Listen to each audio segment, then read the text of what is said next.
I got lots of questions for you anyway. Oh, great. I got answers, even if they're wrong. DJ, the mail running late. Mail running late. No, actually, DJ, I had to wait for this shirt to get out of the dryer. So We try to shrink it to make yourself look puffed up. Yeah. Do a chest workout. Oh, hang on. Let me change this. I forgot. Okay, There we go. There we go. Hey, yeah, we all look better Yeah, that's a now. lot better, man. Blew his background out. Got a lot bigger. Yeah. Hey, hang on. Let me see. I might be able to fix that. No, I don't want to Can't do crop. I tried to figure out a way to zoom, but I couldn't. that. Yeah. It ain't no big deal. I'm a hillbilly. It doesn't matter. Well, I just didn't. The kids walking back and forth into the kitchen. This will all be solved when I get my basement done. Well, It should be done by the end of the month. So as long as we don't see people walking back there and changing clothes and then coming back, looks kind yeah. of Yeah, who was that? Who was that news person or something where his girlfriend walked by in the lingerie in the background? He's a married guy and he was doing a live stream during the COVID, and you seen his girlfriend walk by in the background in lingerie, with a glass of wine in her hand. Yeah. Oh man, that's a bad way to go out. Yeah, Oh, well, man. or a good way, depends on how you look. She was pretty hot. Yeah. Well, pretty much committed one way or the other at that That was point. pretty much going out anyway, probably, wasn't he? I mean, eventually. Yep. What's up, everybody? Mike Marfel back in the house. Yeah, I don't have my name up there anymore. What What a happened? good stream. Yeah, you forgot to put your. You know what? Neither one of our names are up there. It was up there earlier when I looked up there. Oh, wait a minute. I know why. Can you Because I do had it? to go in live. That's fine. Got it back up there. That's ours, but our names are not on there for some reason. You need to get that up there. Steve Marshall's feet walking around. In Yeah, the everybody it's, knows you it's are. right there. I don't know Oh, why yeah, it's not it's on- showing. Huh. My attempt to block people walking in the background failed miserably. You just see late. You see late. Now they're just, before they would stop and turn around, now they're just walking by with impunity. That's All awesome, I'm, man. all I'm seeing is feet. It's all good. Yeah, it is. That's just called real. That's called a real stream right there. That's right. We got a camel blanket. That's actually a Black Rifle Coffee whoopee poncho liner. Oh, nice. There you can go. see that? Yeah. Okay. That was it's like a little military poncho liner. Speaking of military, so Gabe already knows this, but Greg, my son, leaves for basic and then infantry and jump school in January. He swore in last Friday or 2 Fridays ago. That's awesome. That's, Yeah, it's a National Guard unit out of Indiana, but yeah, he's got a good job, so he didn't go full time, but he's in a good airborne infantry guard unit, so he's pretty stoked. Oh, I bet. Yeah. Where's he heading to? I think all of his, I think basic will probably be at Fort Leonard Wood. I'm not 100%. And then he'll go to Fort Benning for infantry school and jump school. Yeah. That's where my stepson went to Fort Benning. Yeah. And that's where Ranger school's at too. So eventually he's going to try to get a Ranger slot. You got to come back and be with your unit for a while. And that's all on merit if you're in a guard. It's a little trickier to get into air or Ranger school if you're in the National Guard. It can be done, but he's going to have to work his butt off to do it, which he's prepared to do. So. That's cool. Well, good luck. Yeah. I love to see young men that are signing up, even if it's the National Guard, even when there's freaking 2 wars going on. Yeah. That ain't no No joke. kidding. Oh, we won't dig into those. No, So, I think they've been dug into for a while. So yeah. I got to address all the pink shirt comments. Really Yeah. appreciate the support, guys. This is all for you. the Finally. bandit. Finally wore it. I actually kind of like it. It's It a looks nice good shirt. on you. I'm It's on your it, color. It brings out your beard and your eyes. Yeah, thanks, man. Appreciate that. Goes good with the goatee. Mm-hmm. Oh, some guy up here wanted your number a while ago. I don't know what he was. It's a well, just text me. PM, real PM me, like Hmm. super private. Yeah. So no, it's getting cold. I thought, man, this is gonna be a live stream deal now with this T-shirt. You know, I owe That's you, all right. I owe you That's all another right. one, right? That's all right. I'll go ahead and get him a hoodie for the fall, Greg. Yeah, exactly. Pink hoodie. Yeah, I think they sell those at Victoria's Secret, actually. they might. Nice. Next time you're in there buying an outfit, pick one up for me. Yeah. I don't go in there. I tell you what, after my daughter got old enough to start buying her own stuff, I just stay out of that store. It's kind of creepy now. Yeah. I'm not ready for that. Yeah, DJ, No. you were probably the guy that kept this going the most. This little pink shirt, you kept bringing it up, man. There was like 2 weeks where it didn't come up, and Yeah, then but- boom, you Yeah, brought it back up. but Denny is awesome about bringing up and catching all the stuff we all our Shouldn't bloopers. say. Yeah, he's got a whole list of bloopers that we've done over the years or so. Oh yeah, that's what you need is a fan that like cuts your stuff into like JRE clips, where it cuts your stuff up in some of your highlights and funny moments kind of thing. That'd be kind of cool. We got a little list of them. I'm thinking I started it off with the cooler trip. Yeah, it's usually got something to do with the reactions innovation bait and the name of the baits. Yeah, somehow that's all kind of tied in together. Yep. Have you ever met him? What the heck's his name? The guy that owns or used to own Reaction Innovations. Never have. Can't think of his name off the top of my head, but I know they changed the packaging. Yeah, he's a trip. The guy that originated. I'm not even 100% sure he's still the owner, but I bet the guy that owns Riot. He's got some hair, dude. Yeah, that stuff goes everywhere. Well, God, I wish I could think. Somebody out there will remember his name, but yeah. 10-minute conversation with him and you understood why the baits were all named the way they were. He was a California guy, funny through and through for sure. Andre Moore. Yeah, I think that's it. Yep. Yeah. Shout out to Tom. Tom was quick on that. Yeah. Super cool dude. Does Tom know if he still owns it? I'm not 100% sure if he still does or not. You know how the divorce and stuff happens. Might be his ex-wife or something that owns it now. Who knows? Yeah, she might be one of the reasons the baits had all the names. I mean, it could be something that could be named after her. I'm not going there, man. Story, man. Always an inside story. Some of them might be a little worried. Yeah. Hey, I was watching some of that footage from Lake of the Ozarks, and when we made the run the second day back from PB2 to Greg's, your windshield was already cracked then. Really?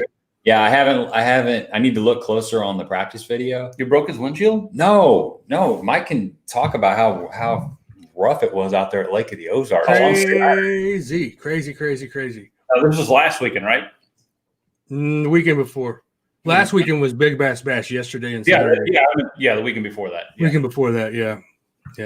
Oh, man. So I might have done it. It might have happened the day before in the tournament or earlier in the day, or I might have hit it with a bait or something when I swung and missed or something and never even seen it. I don't know. But yeah, because we got back to Greg's house on Sunday after Mike made the second day of the BFL Super Tournament, and we pulled into the cove there and we're looking at his windshield and it's just cracked. And so we're trying to figure out when did that happen. Yeah, I didn't notice it during the tournament. And it's not like it's a little bitty light force. I mean, I'm not even sure what would, like a wave shot doesn't seem like something that would break that windshield, honestly. That's what's weird. You got the rubber grommets on the inside and outside, right? On that, I don't know. But the split is like right at the top, Greg, right at the top, like right where your head would be straight down, just like a 3-inch crack. Weird. Yeah. So who knows? It's not like it's any big deal. I'm not that. We'll replace it when we go to sell it and call that good. Yeah. I know when I bought the boat, the guy I bought it from, I told him I wanted new windshields before I bought it. And he ordered me the windshields. When I got them, it had special instructions on how to do them rubber grommets on the inside and the outside. And I've never had any problems out of them. That I don't care what kind of boat you got. Them windshields just do not last. No. And then that nasty look to them and looks like they've been out in the sun for 20 years. Mm-hmm. You got to get that plastic polish too, is what they claim to clean it with. Yeah. You probably do it damage by spraying cleaner and stuff on it. So it probably doesn't help anything. We got kayak fishing reminding us that there's the kinky beaver, and Tom thinks they got rid of the ball breaker. So those are just traditional Reaction Innovations. I got rid of one of them a long time ago. Yeah, they got all kinds of fun names. I love their baits though, man. Tramp stamp. The colors are the best. Tramp stamp and Dirty Sanchez and boat or DJ seems to like your boat. Yeah, DJ says your boat is bad. $$. Nice. I tell you what, it might be up for sale pretty soon, so keep that in mind. Dang, already? Thinking about it hard, huh? Yeah, I am. Just because I might jump over to a Camus. There might be an opportunity to jump into a Camus, so we'll see. There you go. Not that I don't like the Nitro. I mean, it's a great boat. Mm-hmm. But we'll have a talk later, because if I ever get a new boat, it's probably going to be a Nitro. It's a sweet boat, man. I've ridden in it several times, fished out of it. It's It's really nice. It fishes well and it runs great. Handles big water good. It's like any new boat. Like when you get it, the first couple times you're at Lake of the Ozarks that are that bad, you need to get a wrench and a screwdriver and go through and torque everything back down. Actually, I dropped it off at the fishing hole here in St. Louis, and they're retorquing everything from the transom back on all the power or the talons and the motor and the jack plate. And I just have them go through it and check everything. I'm adding a second AGM battery. So I'm glad you brought that up. So I just last week or week before last, I went out to the lake. I don't know if I told you about this because you weren't. No, we didn't do the live stream last week. So I went to go fishing last Sunday before last. Mm-hmm. Get out to the lake, get my boat unstrapped, go to hit my trim, nothing. I'm like, oh crap. Go to hit the bottom trim, nothing. I'm like, oh man. Surely both relays didn't go out at the same time. I just pulled it off the charger. So I go up, check my power. I've got no power, nothing. So I was like, all right, probably flip the breaker, whatever. So I go out, flip my fuses and everything. Happened to go around the other side of the boat and notice my ignition was on the whole time. So I had kids in there the week before when I come back from Clearwater. And they turned my ignition on, had my power on. So it was dead. And I thought, well, I'll just go fish. I still got trolling motor batteries. I fished for like 25 minutes. My trolling motor went dead. I'm like, that's strange. I was like, I guess it tripped the charger and it just didn't charge the trolling motor batteries. So I brought it back home, charged again, went to go yesterday, got over there, started up fine, no problems at all. Fished for about 30 minutes and dead again. I was like, oh crap. So went up there, both batteries. The one was completely bad and the other one had 25% life. I was like, all right. So my question was, what series do you run? 31, the biggest 31? one. Okay. The biggest one you can get. Yeah. That's what I just went to. And I ran not 7 for years. Yeah, you might as well get the biggest one you can get your hands on. I mean, I hate to talk bad about anything, but those interstate batteries that come in nitro are junk. Really? Yeah, I think so. So I got 3 on the trolling and they seem to be doing fine. I got the crankings in AGM. And it just doesn't have I'm never not fully charged. And so I got this idea from we were at the Toyota owners tournament. Gerald Swindle takes his and hooks 2, they're lithiums, not AGMs, in series. So I'm going to have one giant capacity, 2 31 AGMs together. I was going to replace the Interstate with a North Star and do 2 North Stars, but North Stars are about $405 a piece. So I figured, well, I'll just put the North Star in front of the Interstate because it's fairly new. It's only as old as the boat. So basically, you just got a giant capacity. And that way, if I had to run my live wells on high all day or whatever, running cameras and stuff, you'll just be good. And yeah, granted, another 75 pounds in the back of your boat doesn't sound great, but let's be honest, you can only run wide open for the first run of the morning anyway. So after that, what's the big deal? We're going to be going 73 instead of 75 or something. Who cares? Yeah, it's not a big deal. Not as big as people think. No. And like I told Gabe, we were talking about, it's almost been the curse of me is getting that new boat that has range because I try to think I need to go places instead of sticking close and fishing areas that I really, really know well from over the years because I never went anywhere in the Ranger. I mean, I did occasionally, but not very often. If you're fishing at Lake of the Ozarks and you're in PB2, there's fish within 15 miles of you each direction. You can choose a direction and go and you'll be fine. You don't need to go to the dam except in the wintertime. And then you don't need to go to the river all the time either. There's ways to figure it out in between there. Or JP Coleman on Pickwick. Right. Yeah. Whatever that was, we ran 50 some miles. Yeah. 40-mile run. And then in hindsight, we punted and left there. Yeah. And then there was every possible conceivable place covered up by 1 or 2 boats. So we should have just grounded out in that area and then made the run back.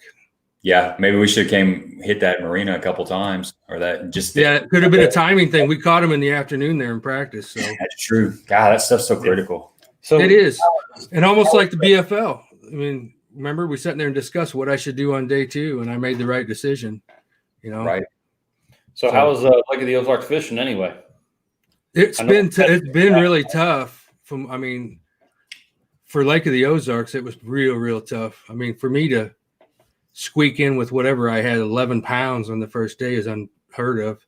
So let's back up. Let's talk about the first day of the tournament.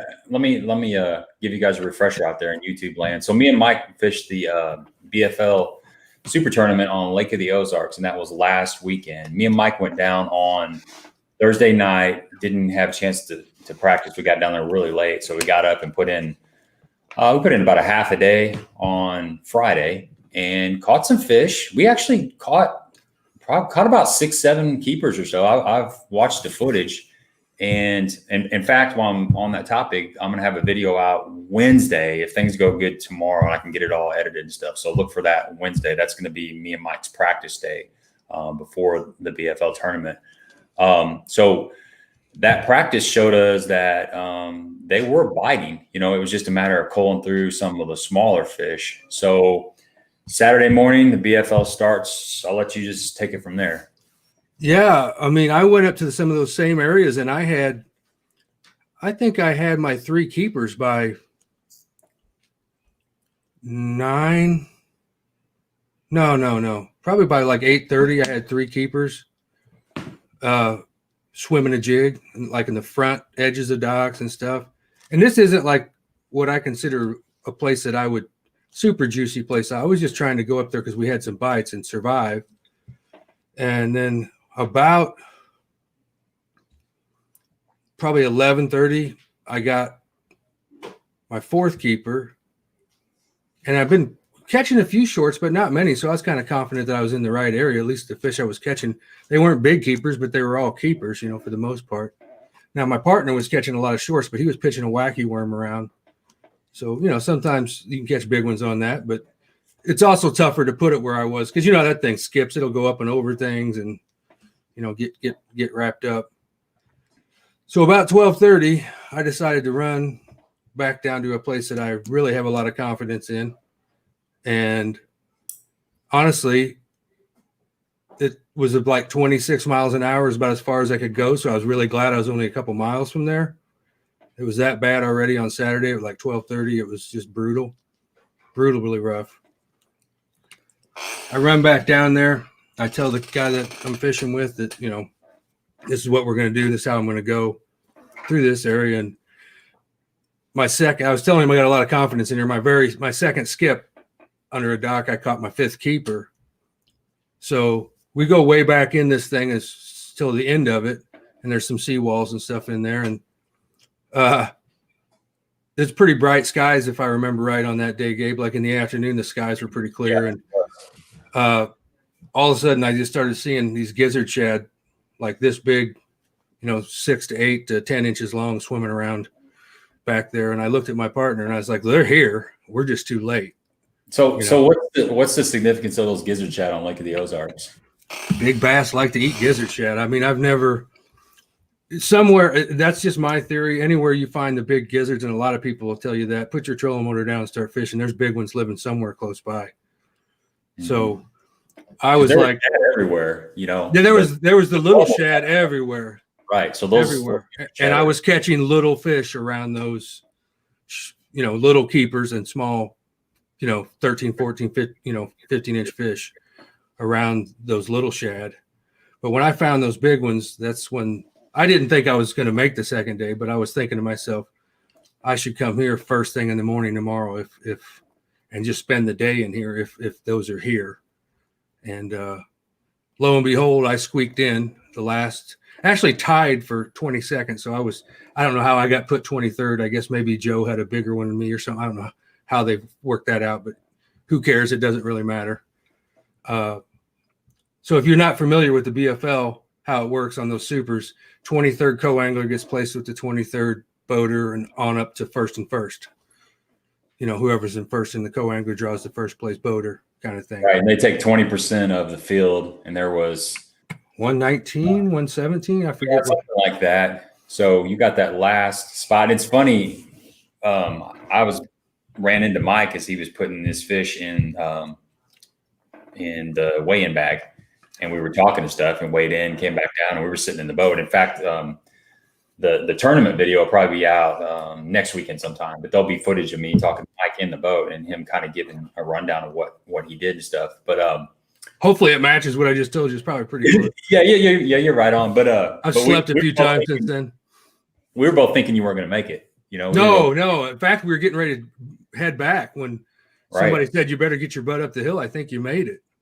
Because somebody had said, was it Bass and Bob that said 14 pounds was like the last spot or something? Yeah. And you had 11, 2, 3, or I can't remember what you had exactly. But I had 11, 2, I think, something like that. 11, okay. 2. Well, then I felt my phone buzz or whatever. And I was like, holy crap, I think I did make it. So went up there, and sure enough, I had squeaked into the last place. And you've got to be there for the meeting. So after the first day, there's a meeting of all the people that qualified for day 2. And if you're not there, you get disqualified. Right. So we were really close to just leaving, going out of the marina and just heading back to the house. So yeah. So it pays to go find out yourself, and not even, and Bass and Bob would be a guy you would think would know, you know, he was pretty much sitting there the whole time, so listening. Right. So that was cool, man. I was excited. Yeah, that was lucky, cool and lucky for sure. That I lucky on 2 accounts that I made it and that we didn't take off. You know, so I knew, you know, thinking to myself, that's where I'm going in the morning on the second day is, and sure enough, man, I went in there. My first one was about a 3-pounder, and I caught. I mean, I had my 3 fish by 7:25. We took off a little before 7. My partner had a 5-pounder and a solid 2.5, 3-pounder, and made a second pass back through this stuff. And I had back on that second pass, I had 2 fish break me off in boat stalls that I seen bite that were anywhere from 4 to 5 pounds that got off. So, you know, it happens kind of thing. So I went to the other side of it, and there's a similar area, but on the other part of this little cove. And I didn't let my boat get all the way back there and set my talons down like I preach. And I pitched back. It's where you can't fit a boat. Only a jet ski could fit. It was actually jet skis, pitching behind jet ski floats. And I had there's a one shady spot back there, and I threw into that. And sure enough, I mean, it couldn't have been 8 inches deep. And I had about a 5-pounder bite me and come straight at me, go underneath the dock. I got him out of the dock, but I'm worried about my boat banging off the seawall. And, you know, like I said, I hit the talons at that point, but it's probably too late. The fish came to me, and I seen him go right down the side of the dock, and it went into a splinter and just started sawing on that 20-pound fluorocarbon, and pop. My co-angler was up there with the net, and I got one of them long extending nets. If I could have just moved him a little bit, I think we could have got him. But I lost 3 fish in the 5-pound class. Ended up trying to go out and catch some deep fish, but couldn't make anything happen, run out of time. So I wasn't going to go back to where I was because boat traffic was bad. I just went to the shallowest part of that cove that had docks, went to the back, and I pulled my jig up over a log that was in like 2 foot of water and had probably close to a 6-pounder come up behind it with his mouth open. And then we made eye contact and swam. She just went down. I thought she went down with my jig because I dropped my rod tip. And I swung and about took my freaking head off with that jig. Yeah. And but the good news is my co-angler came from dead last to win the whole thing. So yeah, with 4 fish, he only had 4 fish, but they were 4 of the right ones.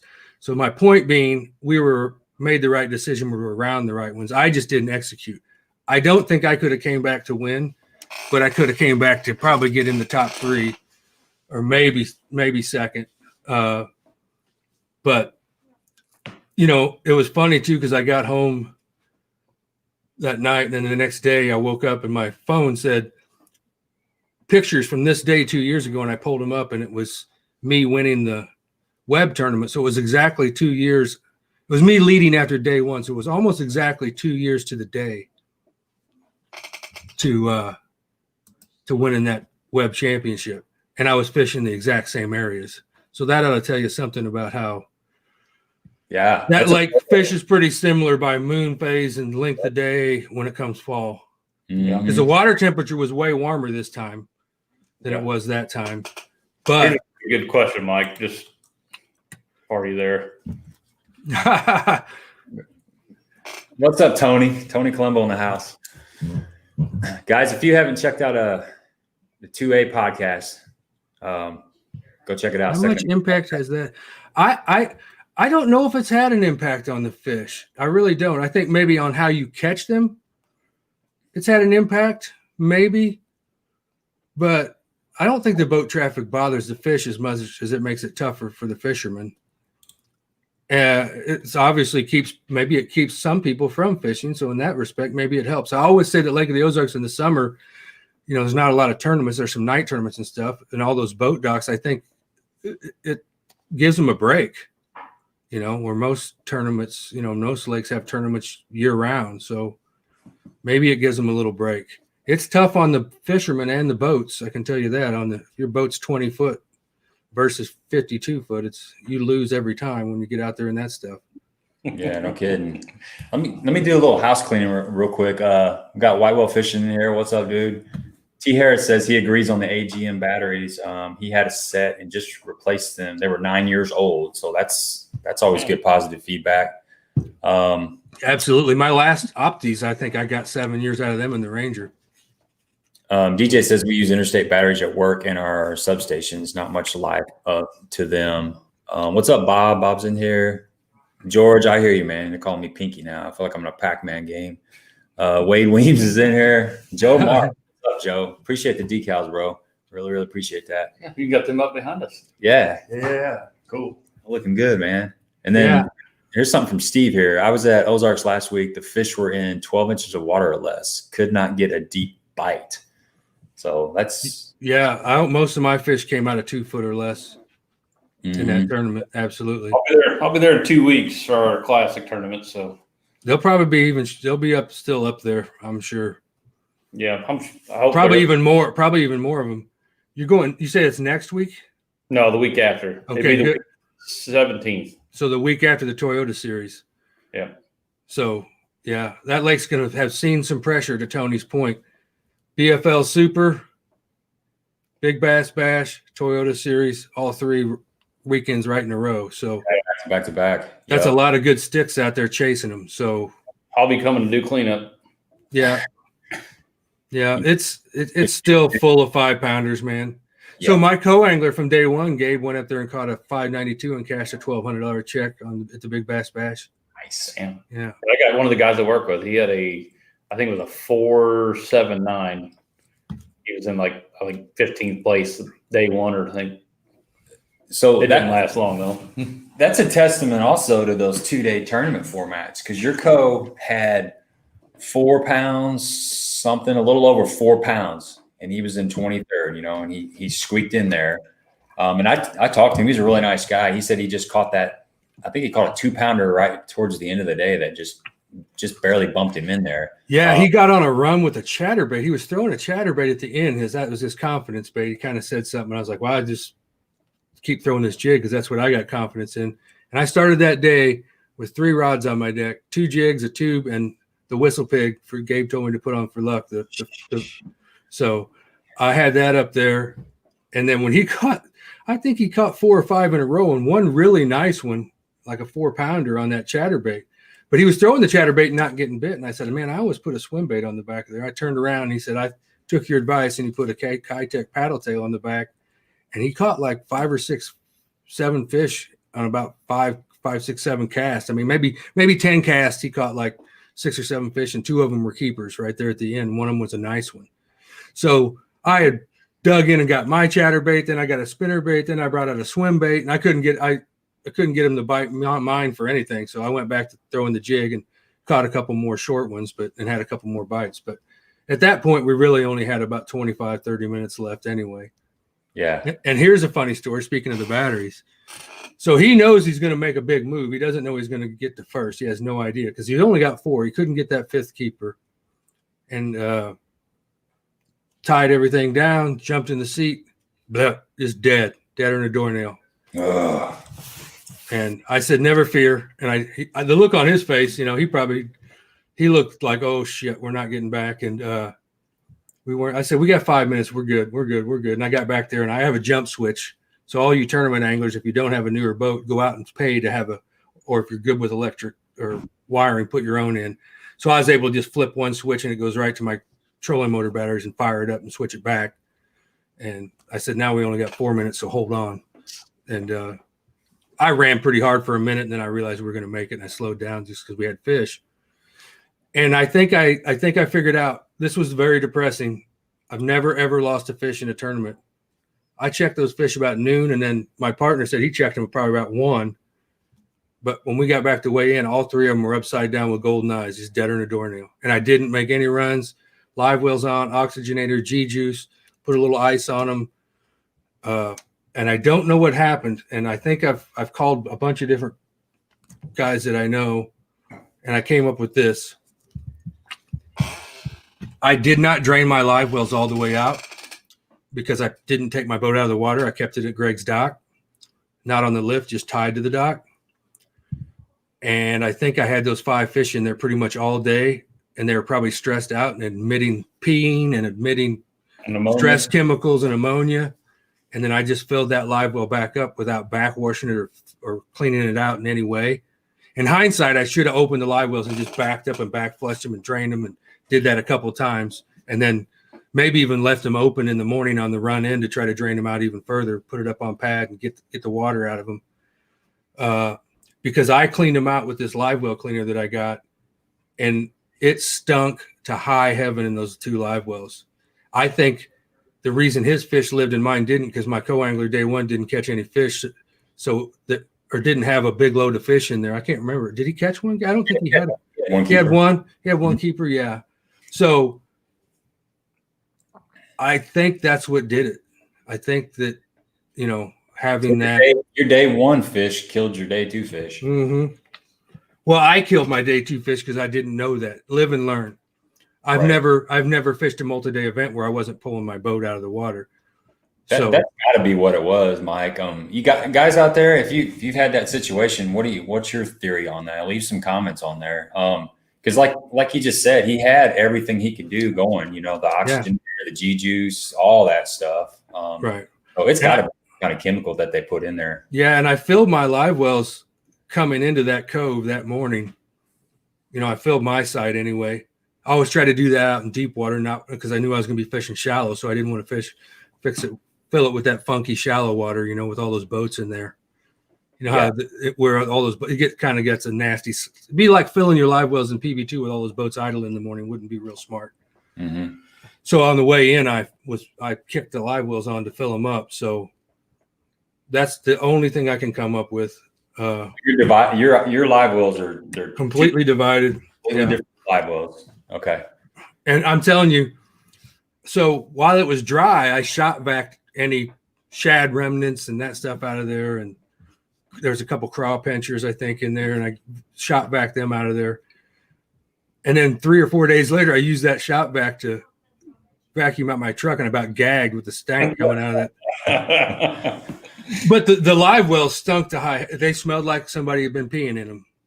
So I'm pretty sure that's what it was. Oh, what it was, then, yeah. The same boat ride that broke my windshield, even though I was going under 30 miles an hour, was probably enough to put enough stress on them. And I caught them all pretty early. For the most part, I had 4 of them before 11 o'clock. So, you made a pretty solid point about filling your live wells up before you go into the coves. I never really thought about that because I usually don't fill mine up because I never know if I want to run somewhere. Right. Before I start catching fish, I always fill them up when I catch them. But yeah, that's a pretty solid point. If you're fishing shallow, I think you should fill them up on the way in. Yeah, that's a good point. Yeah, I know a lot of guys that will just put in the warm water. They'll just put like 22 pounds of ice in their live well. First, they'll fill it up a little bit, and then they'll put 22 pounds of ice in there, and then they fill it up when they catch their first fish. But that ice you're already kind of cooling off that box. You know what I'm saying? Mm-hmm. With the ice laying on the bottom of it. I don't know. My big thing is I usually take G-juice and put it in a water bottle and freeze it. And then I take the cap off and put it in there and let it melt and let the G-juice slowly come out as it melts. Another guy told me to use hydrogen peroxide.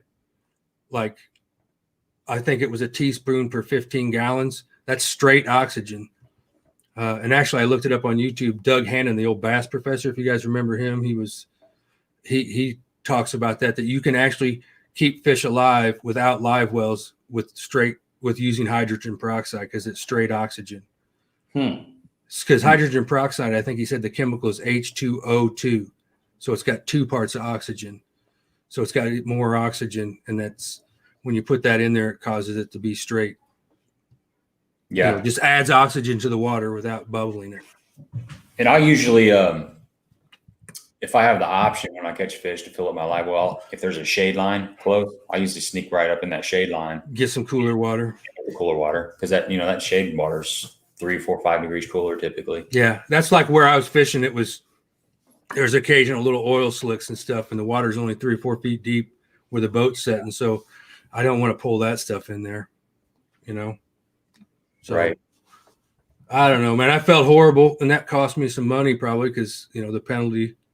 I jumped from 23rd to 17th, but had I not killed those fish, it was pretty tight weights. I probably could have jumped up 3 or 4 more places. So do you get disqualified for having too many dead fish? No, just get the walk of shame. I walked up to the tanks, and Marcus said, "Those fish look tired, dude." I'm like, yeah, they're tired. All right. Yeah, I know our local club, you know, you can't weigh. You can only weigh 2 dead fish. I think you get disqualified if you have a 3rd one. But well, I'll say this: I was disqualified if you have 2. I don't remember. In the dead well down there where the guys releasing the fish. Mine were the only 3, thank goodness. Which, you know, I was the only idiot that killed this fish. So, you know, most bass tournaments. If somebody's watching this that doesn't know much, most bass tournaments is pretty high success with not killing fish. Like I said, those old Ranger live wells were way smaller than this nitros, and I never lost a fish. And they typically clean those fish and give them to homeless. Yeah. At least that's what they say. So I asked him, and he said they'll get 8. So whatever that means, whether it's going to be him or, which I'm fine with too. yeah, that's good. Yeah, somebody's going to eat them. But yeah, and you think about it, you know, you're allowed to go out there and catch 5 or 6 at Lake of the Ozarks actually and clean them every day if you wanted to. So. Yeah. What's the water clarity like down there? I don't know, Gabe. What would you say? Depending on where you were, but it was 2.5, 3 feet, pretty easy. Yeah. Yeah, I'd say 2.5 back in the coves, and then 4 or 5 out kind of main lake. Yeah, it depends. The glaze was a little dirtier, but not much. And then I'm sure if you got up around the dam and then in the gravois, it's probably even cleaner. We went back all the way in the glaze. The boater that I drew, we went out of PB2 and went to the right and went all the way in the back, those pockets. And man, I love that watercolor back there. It was about 1.5 to 2 foot visibility. Oh man, it looked good. Spinnerbait and square bill. Yeah, square bill. He was throwing a square bill, and he caught some fish, and I was just kind of flipping a little bit behind him, and I did catch a few on the chatterbait once I finally figured out what I wanted to do. I fished down there several times, but once you get down there far enough, boy, I've seen guys running down there, but I don't know how they do it. Yeah, it gets flat back there. There's there's big mud flats back there, so it's kind of Wapapello-ish. Yeah, I put the old Ranger aground back there when I first started fishing up there. I was running back there, and the same thing. I was like, wow, that's weird. There's a guy kayaking right in the middle, and then I looked over, and about 200 yards to my right, there was a great herring just standing on the bottom. I was like, oh no. Brrr. Okay, do a little bit of a stop, but I got on it and swung it hard and didn't get stuck. But yeah, that was pretty dumb. I was by myself too, so that'd have been a miserable experience trying to push that big heavy turd off of the mud. Yeah, we got K2 on here. She says, "Have you guys been doing any tournaments or have any planned?" Yeah, that's kind of what we're talking about. Me personally, I got some Cedar Lake tournaments coming up. There's going to be one at the end of this month, and then I think one in 2 in November maybe, and then one in December. And then Greg's going down to Lake of the Ozarks. When are you going down there? Weekend of the 17th. Okay, so he's got that going. What about you, Mike? You got anything going? Me and Greg have our Anglers in Action Team Championship on Truman the first weekend in November. You guys are looking forward to that, I know. Yeah. Out of Bucksaw. So Bucksaw Marina now has some rooms, which I didn't know, on the dock. So we'll be able to pull the boat in next to us and jump out and get in our room, basically. They put some like little kitchenette rooms on one of the docks there. So I'm going to try to get down there. I haven't been there in years, so I'm going to try to get down there and fish a couple weekends beforehand. And then me and Greg are going down on Wednesday night. We'll have Thursday, Friday to fish before the tournament. And I think we're the weekend we go before the tournament, we're both going to take both of our boats. And I'm not so sure we won't take both of our boats the time of the tournament. A, we can cover a lot more water practicing, and B, if my boat has an issue or something, we can always jump in Greg's boat. Right. So that's got to be a square bill, buzz bait, spinner bait. Probably. Yeah. Pretty simple, probably. Shallow. I'd imagine really shallow. I would imagine so. Yeah. A big spinner bait, chatter bait, square bill. I'm going to flip a jig too, I'm sure. And yeah, it's a big body of water too, man. So it's weird. It's a lot different than Lake of the Ozarks. It's got the flooded timber and the rock. A lot less docks. There is some docks, but any docks are full on marinas. It's not private docks. So, and you got to watch where you're running too. You can't. Yeah. Yep. For sure. This is a pretty good idea.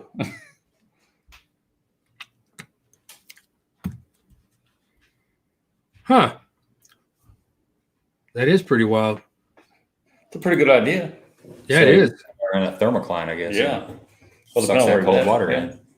It's a really. I don't know if I'd want to haul a 12-foot pipe around with me all day, but you need to make some kind of adaptation for well, you got talons. I was gonna say your power pose. That'd be nice if you could pop a power pole off. You could a bilge pump on it. And you could do a flex hose. Yeah, flex hose. You could absolutely zip your power pole and let it go. Yeah, just tie like a 1 ounce weight to it so it drops and right. Or you could backfill your live wells a couple times in the morning. Or you could just get ice. And get ice. Or just don't fish in the summertime. I mean, that water, it was borderline. It was, surface temperature in the morning was like 76. So it wasn't like it was scorching hot. But it did get hot that day. And, who knows how many times those fish have been caught recently too. It's that I put in there. So who knows? So did you find that those fish are in, you always hear about Lake of the Ozarks. First of all, it's an area thing. If you're not getting bid in a certain area, run 5 miles, try that. But you also have guys, if you haven't been to Lake of the Ozarks, there's got to be 70,000 docks. Yeah, it's a bunch. So the pattern a lot of times is where at in those coves are the fish located at. Sometimes they'll be on the main lake points. Sometimes they'll be on the secondary points.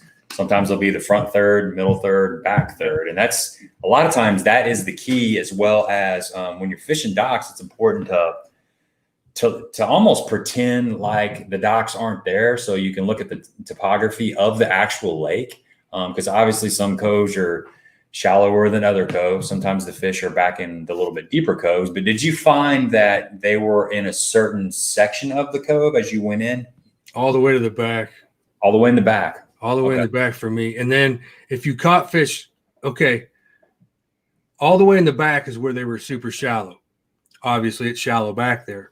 But if I caught fish out in over 25, 30 foot of water, they were shallow in the water column. They were under the docks, but just barely. Just suspended pretty much. Just suspended. So once I got past, I never really let my jig go to the bottom in that tournament anyway. And that being said, I did catch my first keeper on second day with it going to the bottom because I skipped and got a backlash. And when I not a backlash, but just an overrun, I pulled it out. When I reeled down, I noticed my line was on the other side of the stall. So I set the hook. So that jig, but I don't know if he bit it on the bottom or he bit it on the way down. Mm-hmm. But most of my fish were coming by just swimming that jig just underneath the floats, just kind of pumping it along. We're just underneath the floats. That's why I said I seen every fish that bite. I seen him come out and get it. So, right.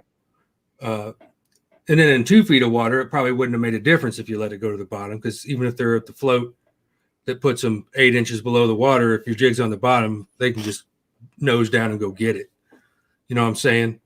So It wouldn't have mattered. I think you could have fished it, because my partner on the second day, he was fishing his on the bottom, and he was usually throwing something different than me. He was throwing, I think he threw a shaky head and just maybe a creature bait.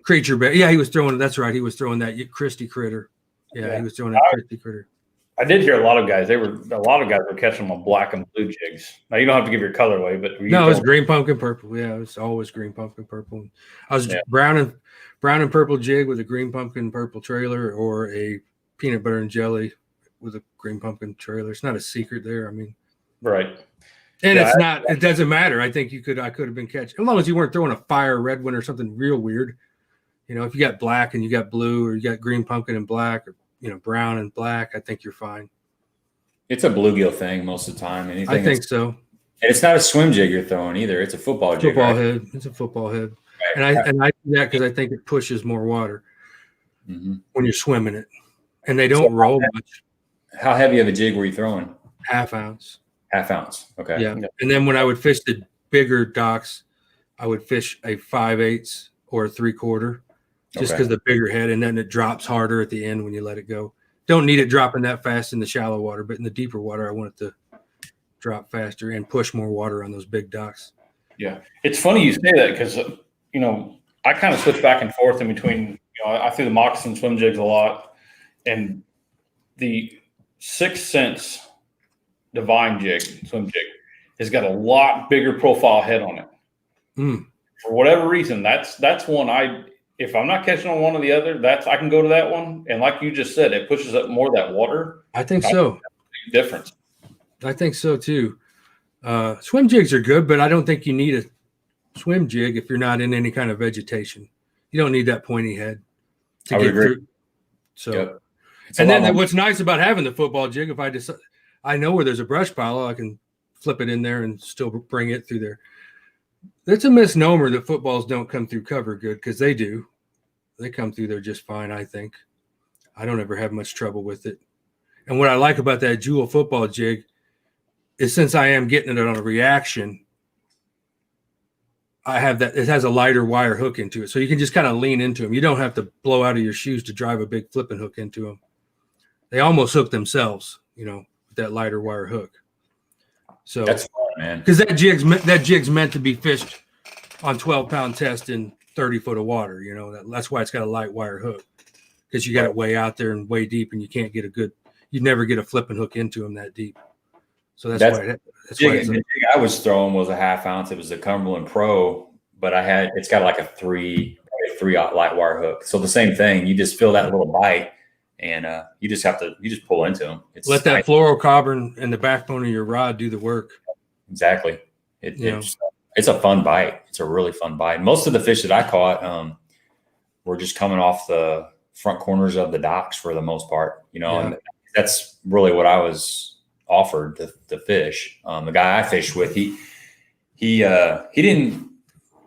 wasn't really into fishing the docks, so we would kind of blow past him. We fished a few docks, but we fished a lot of the stuff in between the docks and stuff. So I'd get that behind the boat cast at the back corner of the dock is what I get the cast side and that corner, but most of the fish that I did catch on the docks were on that back corner, and it was definitely a suspended bite because I fished a 10-inch worm sometimes too on a 1/4 ounce head, and I'd flip it out and you just see your lines just take off. Never made it to the bottom. Yeah. On about 3-4 feet maybe, and they just coming out and sucking it in and moving off. Yeah, and that's the fish I'm fishing for with that jig when I got it just out of sight. Yeah. And a tip for doing that too is always watch your jig coming back. I had 1 or 2 times where I seen 2 or 3 fish following it. So, clue you in. A lot of the fish he was catching, it was a lot of 13 to 15-inch fish. But he said they were biting like big fish. Oh, I was fooled many times. Yeah. Yeah. He said you never feel them. He said, and all of a sudden you just see your line, going off to one side or the other, like a big fish would do, just suck it up and suck it in and take off with it. Yeah. And I've said that before. I think even on here, I think when the fish gets it and runs away with it, that means there's more fish there. They're getting away from those other fish. Right. Yeah, definitely. We got a couple. Go ahead. I was going to say a couple questions here I want to bring up.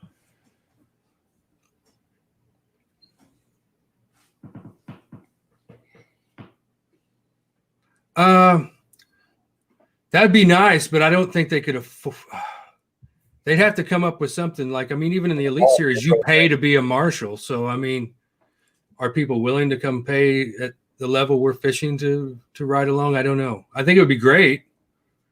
I'd still want it to be the biggest 5. Yeah, I agree.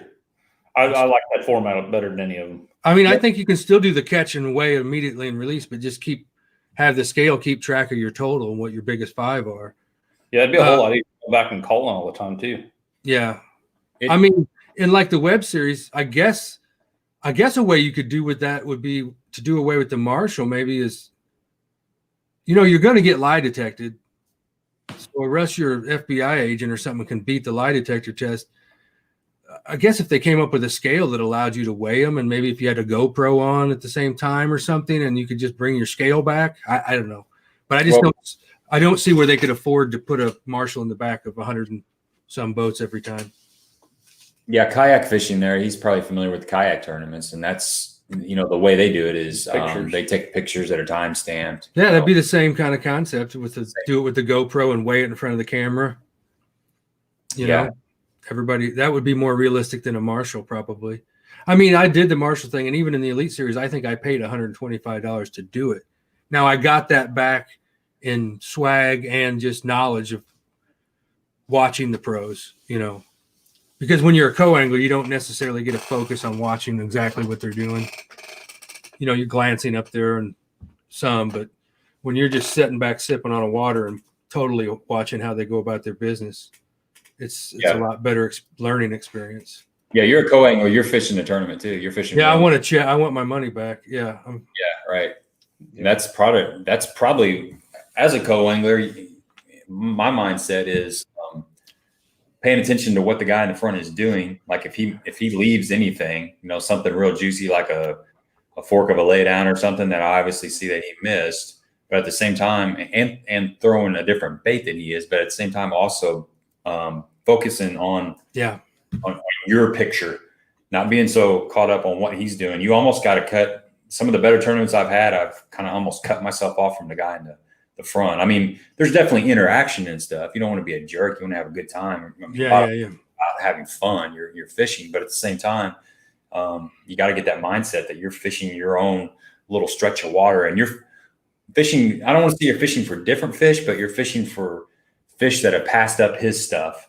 And sometimes you are fishing for different fish, but you do got to get that different mindset as a co-angler. But I used to try to take the mindset as he just got him warmed up.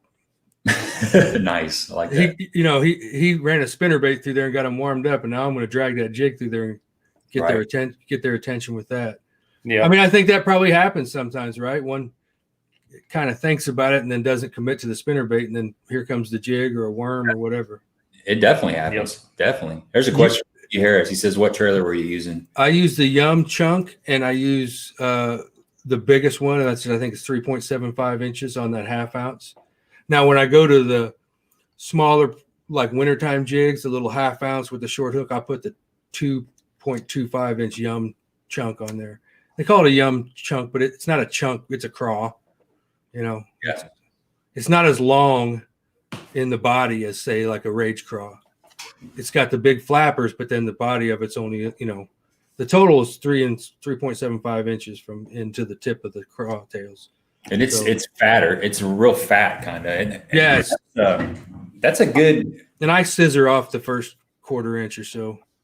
So my hook's coming out right between the claws. And then that causes you to trim your skirt at the hook so the flappers can do their business. Mm-hmm.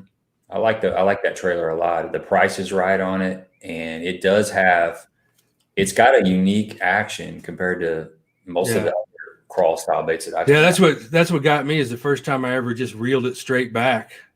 I was like, wow, that feels like a small, like a 1.5 or something. It's got a little bit of a wobble to it. If you put it on a light jig, it'll really wobble that jig. But yeah, I've been behind you on days when that's what they wanted for sure. I was fishing the jig too. When he was warming them up for you? Yeah. He was just totally cooking them for me. But then when it gets colder, I go to a beaver style, something with more of a flow. I get rid of once the water gets below like 50 degrees, go to something like a beaver or something, or missile bomb, a D bomb, or something along those, or a brush hog. Sometimes cut all the appendages off and just use the back of a brush hog. It's a good idea. Yeah, definitely. Wasn't Yeah. mine. I got that from Mike McClellan one time. He showed me how he does his with the brush hog. Just cuts the little tentacles off. Huh? Yeah, cuts the tentacles on the side off, and then he'll slit the ones on the other side and then leave the main one in the middle. So it's a lot of action there. Yeah. Profile. But it's subtle action. It's not really flapping. It's more of a waving kind of action. Kind of like an old school pork where it does it kind of just waves. I don't know. I've caught him on the yum when it's cold too, so I don't know if it's – I think you just got to experiment on the day, whatever day probably changes.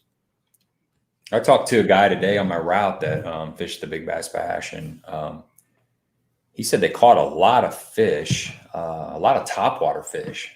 Spook was big time in play, and I got the classic story where about a 2.5 pounder blew the spook, up 3 foot in the air or whatever, and landed, and then he picks up a jig and flips it in there, and then the jig just starts swimming off. Same fish was still sitting in that area. Right. They caught a lot of fish on topwater. I can believe that. It's that time. It is. So if you guys are heading down there, I would definitely have a topwater play. I heard of a few guys catching some fish ripping a jerkbait too. Mm-hmm. So that's kind of the same thing. You're fishing that first couple feet. You're moving it real fast. So yeah, fish are getting active. I mean, they're already active. The shad are back for sure. I still say it's like the fall and the spring. It's about length of days as much as water temperature. They know when those days start getting shorter. Yeah. And just like in the spring, they know when they start getting longer. So I think that has a lot to do with it. And the water temperature helps, obviously, if it cools off faster, if you have a cool front. But I mean, if you look the other night, I walked out Saturday night to go get something out of my truck, and the moon was so bright, and it was super clear. I was like, wow, those guys at the bash ought to get these fish fired up. You got this moon and this cooler weather, and there was dew on everything at like midnight when I walked out there. So, and I noticed tonight, it seemed like it got dark at 6:30, 7 o'clock. Yeah. So that's a big difference. I mean, those fish know it's getting that time. Yeah. Now you're talking about the full moon being all bright. Now, do you find it better after that big full moon, or you find it worse or hard to fish? I think it's hard in the summertime. I think it's harder to fish because I think they feed at night. Yeah, I agree 100%. But I think in the fall it doesn't. In the spring, it's not as big a deal. Especially a clear lake like Table Rock, they'll feed all night long with that moon out like that. Mm-hmm. 100%. Yeah, I was just thinking that same thing. It's funny. On the way up here, it was about 7:15, and it was just you could still just barely see. And I was thinking about those Wednesday nighters that we were fishing back in June, and they're over at 9, and at 9 you can still see. Yeah, it's a big difference. Almost 2 hours of difference. That same tournament you'd be fishing an hour and 45 minutes in the dark. Yeah. So I know. And each day it's getting close to later or earlier and earlier. So right, we got that time change coming up here real soon. I think it's the first week in November. That's the depressing time of the year for me because you get off work and you got an hour and it's dark. It's like, well, lucky you. Well, I get up at 4. I was going to say I get off work and it's already dark. Yeah, you drive to work in the dark and come home in the dark. Yeah, it's pretty much. Yeah, it's for about 3 or 4 weeks. That is depressing. Yeah, it's like you can't do it. I mean, there's no more. I'm gonna, in the fall, it's like there's no more. I'm gonna rush home from work and get my grass cut, kind of thing, because it's dark. Yep, exactly. Yeah, that's why they put headlights on the lawn tractor. Yeah, I guess so. Yeah. Here's a really good question since you brought up jerkbait a while ago. I actually asked a jerkbait question the other day and got just so many stupid responses from people. It was unbelievable. There's a lot of opinions on jerkbaits. Yeah, I would say the faster you can fish it, the more water you can cover this time of year. The more erratic. There's nothing wrong with being erratic and then pausing and then going back to being erratic, but nothing that's dying ever sets perfectly still, in my opinion. You know what I'm saying? You're just trying to get that action bite. I would say I'd say you could mess around with both of them. It's a bending and a floating version. Obviously, if you're fishing real tight to the bank, that floating one keep you from losing it. Keep you from losing it, right? And just I wouldn't want Well, you could even have a sinking one out. As long as you're moving it that fast, it's not going to give it a chance to really get down too deep. So it's probably going to get down there in that 3-4 foot range at the most. Yeah, and you can get away with fishing it on a little heavier line, probably too. 15 is probably a good size right now. That way you can. So you get out in front of them docks where they're suspended, like you were talking about earlier. Yeah, and if they go towards those docks, you can have the confidence to move them without, 8-pound test. There's not a whole lot of that. That's typically what I'm throwing in the wintertime. 8-pound. Yeah, in the wintertime, I'm 8 and 10 too. Yeah. Now Marcus throws his on mono, like 8-pound Maxima. Swears by that stuff. Really? It is tough. It is tough for line for sure. Huh. But he throws it on 8-pound mono. Suspending? Yeah. I was gonna say because that mono floating. So yeah, it'll still suspend, but you might have to. Dude, I've watched that guy change hooks faster than I can tie one on, like putting a bigger hook on to get it to suspend right or whatever. So I don't pretend to be anywhere close to him as far as a jerkbait goes. As far as anything really, but jerkbait for sure. I've tried the mono on the jerkbait, the suspended jerkbait, and I just had a hell of a time keeping it there. It would not set still. It was just a slow rise, but yeah, but you can add one size bigger hook to the front. I keep a pair of split ring pliers and extra split rings, and I just add a split ring to the loop. And then if that doesn't do it, I'll add a second one to the. That's the easiest way, really. Yeah, a lot of guys used to do wire or the tape or all that, but just adding a split ring is usually enough. One size bigger hook usually works too. Mm-hmm. Like the Spros are set to suspend perfectly at like, I think 55-degree water. So you got to go up or down depending on warmer or cooler. Yeah, I typically put a size 4 on those Spros if the water temp's like in the 40s. They do ride up. They will rise. Yeah, once the water gets cooler. Yeah. Jerkbait, jerkbait water, what I consider jerkbait water, they have a tendency to rise up. So a size 4, and it's a big hook. I don't really like it. It'll catch your line. It's kind of the same thing that you will foul more with it for sure. Right. That's why the split ring to me, you can add 2 of those versus up in the hook sometimes. Yeah. But I know guys used to keep lead wire, and I think Marcus still does, and just wraps the shaft of that hook with a little lead wire. And they got the suspended strips too, or the suspended that you can use those as well. Yeah. Remember when those used to come with your wiggle wart? I think they came with the wiggle wart. Get like a 4-pack or something. Well, there'd be like a couple suspend dots in there with some of the old storm baits back in the day. Yeah, White says he's going fishing for jerkbaits and sea trout down the Florida Keys. That sounds like fun. Ron agrees with the mono on the winter jerkbait. Yeah, a lot of guys swear by it. I like fluorocarbon for sensitivity and the toughness, but the abrasion resistant. But the mono, man, some of that old Maxima, Marcus swears it's got like 15-pound break strength and an 8-pound diameter. I mean, he swears by it. That's so. I know Greg uses it too. I do both. I've tried it. I just like the way, I don't know. I like fluorocarbon. Just how does that? I haven't fished mono in so long. I can't remember how it holds up in cold weather. Does it get kinky or? It does. It does. But I think Maxima does better than most. I think that's one of the reasons he uses it. Okay. But it's cheap enough you can replace it all the time. It's not like fluorocarbon. Sure. You fish much of that copolymer stuff? Like P-line or anything? I do. I'll fish a spinnerbait on copolymer. Yeah. I've really gotten heavy into that here the last probably 3 months. I bought some for my son. He bought a new rod and reel, and his first real bait caster he's had that wasn't a cheapie, and he bought some of that P-line copolymer, and I was throwing it a little bit just here and there, and I tell you what, throwing it on little square bills and stuff like that, I was really impressed with it. Yeah, it's I think I've used a Suffix mixer copolymer, and I like it for spinnerbait, something like, because I can use 16 or 20 pound with that stuff, and it's pretty tough, and it's a lot cheaper than fluorocarbon. Yeah. What do you think about casting ability with it? I didn't see a difference really. Of course, I'm real picky. I condition the crap out of my line after every use and before every use. And still in Gabe, I do that all the time. I'll hook my bait to my mailbox and walk down the street, stretch that line and spray it and walk it back and spray it. And, that just gets you a couple extra outings out of it, if it had been idle for a while. Right.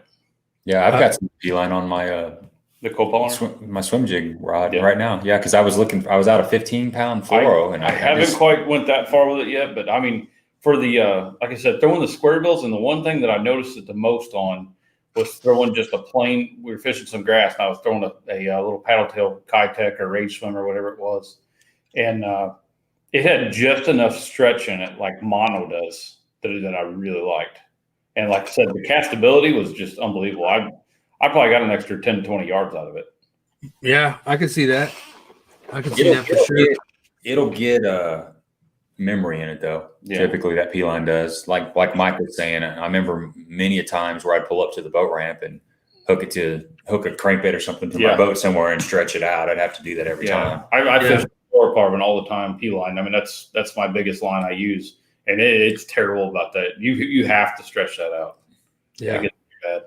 And fluorocarbon, man, it is so pricey. I just ordered 2 new rolls of after the fish breaking me off in that tournament. I'm going from the 20 to I don't know, man. Going to from the 20 to the 22 pound Sunline flipping line. Yeah. And that's my favorite line for just because my eyes suck. So, it's got 3 feet of clear and then a foot of high vis, 3 foot of clear, a foot of high vis. So you can really watch your line real well. And it kind of freaked people out. My co-angler the first day was like, what is that?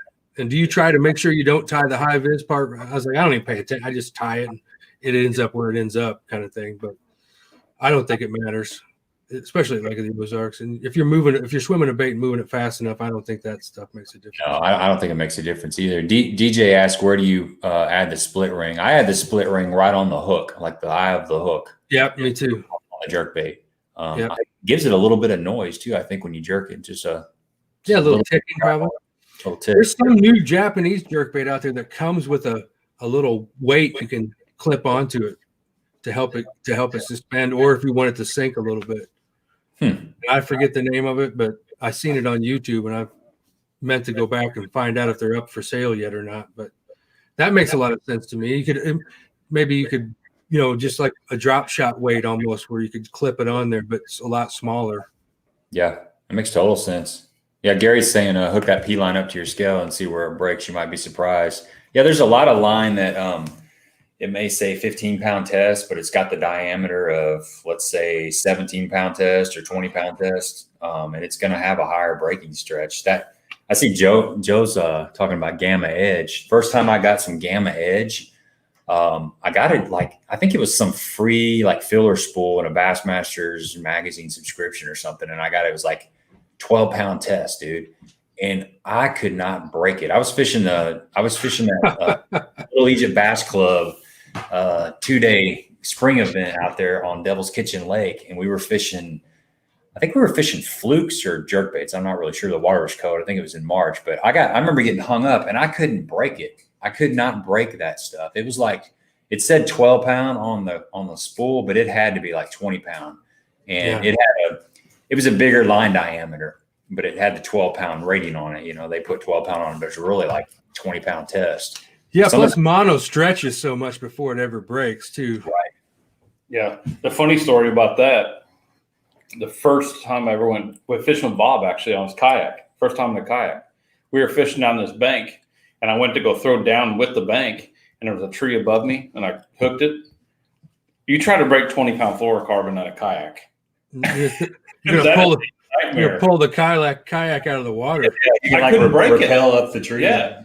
You're holding one paddle with one hand, you're pulling with the other one. I just had to cut it. There was nothing I could do. That's like braid. You get hung up with braid, 50-pound braid. I mean, you're either going to pull the bottom up, or you're going in the lake, or you just cut your line. Yeah. The best you can hope for is just to straighten your hook.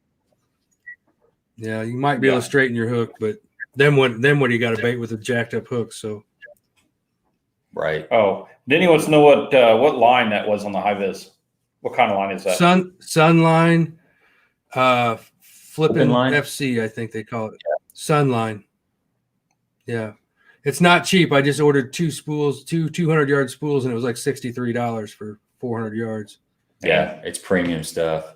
But it's got a different color change every 2 feet or something. Every 3 foot. It's 12 inches of high vis and then 3 foot of clear. Yeah. It's good stuff. It is good stuff. I'm a line watcher anyway, since I fish a jig so much, so it really helps with that, especially like on. Doesn't matter if bright days are sometimes just as hard to see your line as cloudy days. So now, do you talk about being a line watcher? Do you ever leave slack line on top of the water to watch it, or do you always keep it pretty taut? I keep it pretty taut, but I usually, if I'm letting it go to the bottom, when I put it in there, I'll peel off a bunch and let it so it sinks straight down. Right. You know what I'm saying? Let my thumb off the spool, raise it up, and let that line drop. Click it in and watch it go down. Yeah. Yeah. I Yeah, never so you're keep it. looking for that line going horizontal, kind of. You're looking for that line moving to the side most of the time, or jumping, I guess. Yeah, or jump in it. Yeah. Yeah. Mhm. A lot of guys I know will keep it tight, but then it's pendulum back to you. So if you're trying to get it to a target and it's 7-8 feet deep, it's going to drift in front of that target. So I always peel some line off so it goes straight to the bottom. Yeah, I'll make that cast, and then as my bait's approaching to the water, I'll pull my rod back before that bait actually even touches the water, and then come forward with the rod. So I've already got about got the slack. Yeah. That seems to work pretty good. And I keep my stuff so loose for skipping that I'll be honest, I've got a little bit of a loop almost every time I make a skip. So I got to get that out of there. Right. And Gabe fishes with me enough. He'll hear me go line maintenance, and I'll just turn around and bomb that thing because I got a loop way down in there from skipping, And that's how I found a lot of fish on accident, bombing that thing right out in the middle and just burning it back until you get bit. Those little sleeper brush piles out there in the middle of the cove. Yeah, you're just running it over. It's 6 feet deep. The thing's scooting through the water. Got to be real careful with those new 8.1 to 1s or whatever. Holy cow, you'll rip your rod tip right out if you're not careful. That thing's coming. Yeah, I've seen hella bass made it in, sleep at the reel. God, I love that name. I wish I'd have thought of that. Yeah, that's a nice name. Yeah, Hella Bass, we gave away a brand new boat. You missed it. You'll have to go back and watch the replay. Yeah. He was doing a live stream. He was doing some fantasy fishing picks. So he actually showed me enough courtesy early to say, hey, man, I'm not trying to squash your program, but I'm doing my little live stream tonight. So yeah, that's cool. Appreciate that, Hella Bass. That's cool of you. Is he doing, he said he's doing like a little fantasy pool kind of thing? Yeah, he does a fantasy fishing live stream before the tournament. That's interesting. Yeah. He does a good job. He's got a Wednesday night live stream as well. It's pretty good too. He's got a lot of good guests. So you guys out there, go check that out. That fantasy fishing, man, I tried that for a while, the free one that was on Bass or whatever. Oh, I sucked at that. Oh, me too, man. I picked guys that I liked, not necessarily that I knew. You know what I'm saying? Yeah, I went with my heart kind of thing. I do that a lot in football too. It gets me. You got to study all those stats, man. The people that are good, they're dialed into it. They're good at it. But yeah, it's like, I'm not. I like fishing, but I'm not willing to spend that kind of time just for the fantasy thing. I like playing. It's just fun, kind of a fun way to gamble, and it does feel good when you win with your heart, though. You pick up. That's right. Like, I was like Brandon Polinick just because he was a wrestler and a scrappy guy, and so I'd always pick him just about it. And you know what? You pick him enough, he's eventually going to win. Yeah, I think the best tournament I had was when my daughter Sophia. I actually took turns with Sophia and Ella coming in, and I looked in group bucket A, bucket B, and I told them just to pick somebody out, and they're like, "Oh, I like that guy's name," or I know his name's Brad Hallman. I got a Brad that's in my second grade class. Brad, and that was like, I think that was the best tournament I ever had. Everybody loves Brad. Everybody loves Brad. I thought you were going to say they always pick Keith Combs. It looks like you, Dad. Yeah, exactly. Man, I got that a lot. I get that a lot. Man, I got it like 3 times at the Toyota Owners Tournament. Yeah. Chris, if you want, text me after we get done. I'll tell you how to do both channels. It's simple. I know you're big into the yard stream too, or stream yard. Yeah. This program you got, this is StreamYard, right? Works pretty good. Yeah. We have no complaints, and it's I think $20 a month. Yeah, I owe you some money too on that because we were splitting that. I forgot about 20. that. It's 20 or 25. I'd have to look at it, but that's not bad at all. We can actually do 3, and I was doing on my Facebook too, which you'll get comments from YouTube and Facebook also. But the problem is if you get somebody on here from Facebook that you really don't want on here, it's kind of a pain in the butt to get rid of them. Oh. Dave says he picked Earnhardt all the time in his NASCAR pool. That's Zuckerberg. pretty solid pick there. Yeah, Chris, I'll text you. Yeah.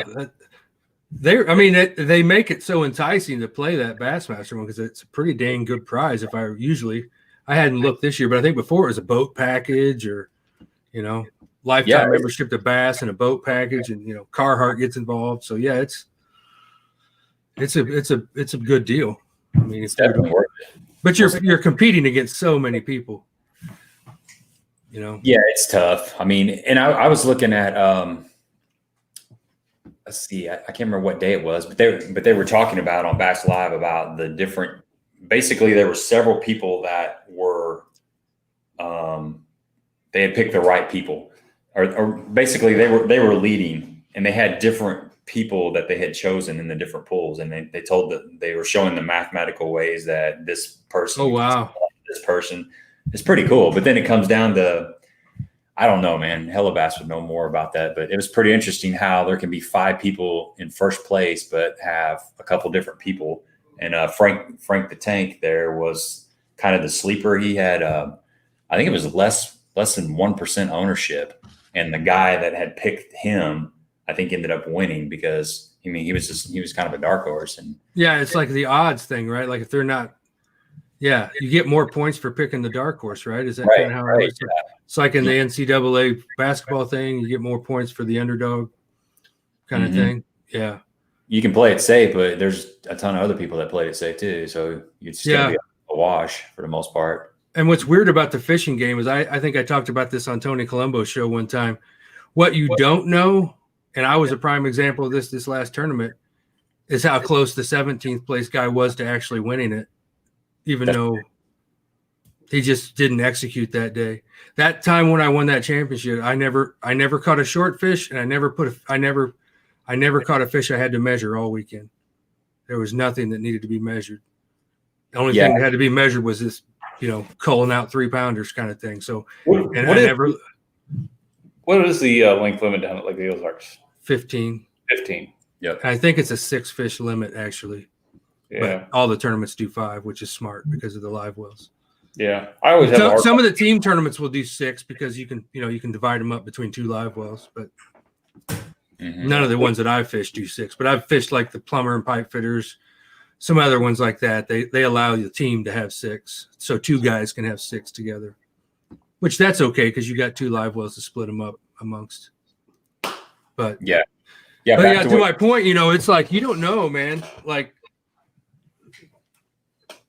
You know what I'm saying? Like the guy that was in 15th or whatever, he had the fish on and lost him kind of thing, or, just whatever.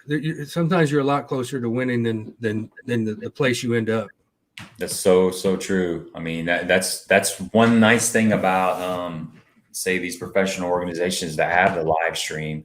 You get to see the misses fish, but at the same time, you get to see that fish that was on the backside of that dock and did get caught in the splinter on that fence post, but the guy had 22-pound test and got it in. Yeah, absolutely. That's what we're hoping for.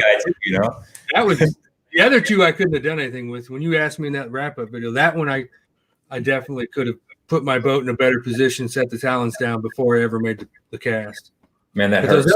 Those other ones, when you see it go between those scissors on that boat lift, and that's all metal under there, and they're like Greg was saying, guys were catching 15 inches and thinking they had big ones. So the water's warm, they're pulling hard. So you can imagine what a 5-pounder that's hooked underneath that dock's doing. Yeah, he's going to do some damage in a hurry. Mm-hmm. He's not coming out from under the dock by his own accord. You know what I'm saying? He's going to the back of that thing, and you got to keep him from doing it. And it's like that brush pile fish that you hook, and he goes out of the brush carrying your line through the brush, and then he comes back in a different spot in the brush. Yeah. So you're essentially wrapping it around. Pile. You're not getting that fish back. He's tying a knot in there. Yeah.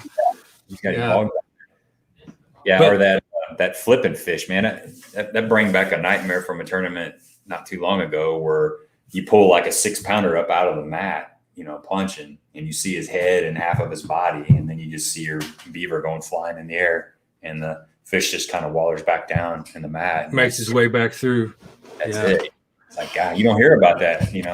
That's when you come in and you're in 9th place in a 22 boat tournament. Well, you don't know that fish would have put you right there.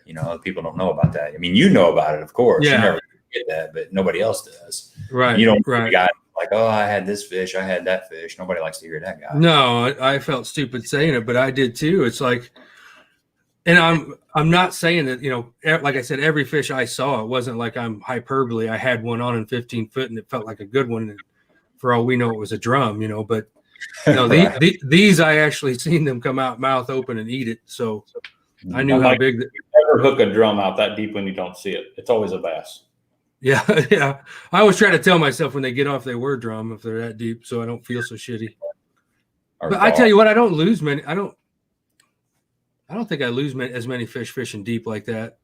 First of all, there's not as much stuff once you get them out of the brush for them to get tied up in. Yeah. Yeah, you usually lose them on that jump. That's a lot of the fish around here. Yeah. Those deep fish, they like to come straight up and jump, and that's when you tell if you got a good hook set in them or not. A good hook. And if you're fishing a big, like 3/4 ounce football or something, when they shake that head with that big head on there, it's just wallering on that hook, and it's hard to keep your line tight. That's why I always fish with as high a speed of reel as I can get away with, so you can get that slack out of there. Yep. Because you can't reel a reel fast enough. I think we talked about that last time to get it away from them. Now, have you tried any like the Regal Rockets with that 10-to-1? No, I haven't, but I can only imagine. That's got to be crazy. I have a couple loos that are 8-to-1, and they're so fast. Yeah, that's fast. You break your rod guide out if you're not too careful. You will. Absolutely, man. Absolutely. Fast. And I think it's really important in punching to have something fast, to catch up to them. Yeah, you got to get them out of there too, man. It's like those docks. You got to hit them and get them out of there, because if you don't get them, you can't give them a chance. Mm-hmm. Like I said, when I seen them fish bite, every one of them's biting as they're turning to go right back under the dock. You know what I'm saying? They grabbing it and going right back where they came from. So yeah, I learned that from a guy fishing down at Kentucky Lake years ago. We were fishing a tournament, and I was fighting fish. I'm fighting like 17-inch fish. And after I got the fish in, he said, "Man, you need to get those fish in the boat. Get them up on top of the water, and when they get just keep coming, keep them coming. I'll have the net there, and you just ski them right into the net." And that was a valuable lesson. So especially those grass fish, right? What's that? Grass fish, right? I mean, you want to get them up on top and get them to you as fast as you can. Yeah, they go back down, and it's kind of a 50-50 shot. A lot of times you'll come up with just a big wad of salad, nothing in the middle. It's amazing how many times you lose those fish. I've been yelled at many a time for boat flipping fish too quick, and I'm just like, you got to get them in there, because the more time you let them in the water, the less chance you're going to have of catching them. Yeah. If I can boat flip them, I will. If it's a 4-pound or better, and it depends on the rod. It's a little rough. Depends on the rod. With that 7-Eleven punching rod, I can boat flip a 5 pretty. But if you got something obviously like a 7.3 medium heavy, it'll hit the side of the boat. Yeah. Yeah. The only thing that I will ever play or fight for any length of time is like jerkbait fish.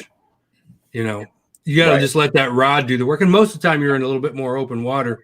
And I always try to just use the trolling motor. Just get on the trolling motor and pull them with that trolling motor a little bit and get them out away from everything. Plus, I don't want to go to the emergency room. All those hooks scare me. Yeah, no kidding. You catch them in your beard. Yeah, true. And it takes little fish, man. Those little fish are the dangerous ones. They are. It's like a 10-inch fish on a jerkbait. Yeah, you better look out. Yeah. Because you can't really get a hold of them. Their mouth's not big enough to get your thumb in there if there's a hook in there, and you try to grab them around the side, and they start moving around, and next thing you know, you got a hook somewhere. Hook in one finger, a fin in the other. Yeah. But a jerkbait is, it's something that you kind of got to play them a little. You can't horse them, that's for sure. Of course, generally I'm fishing a jerkbait in the cooler water, so they don't pull quite as hard. Then you're probably better off to just keep steady pressure on and reel them and let them, not pull on them too hard, because the harder you pull, it seems like the harder they want to pull back. So just kind of take your time with them. That's my opinion. But everybody's got a different way of fighting fish, and none of us are foolproof, that's for sure.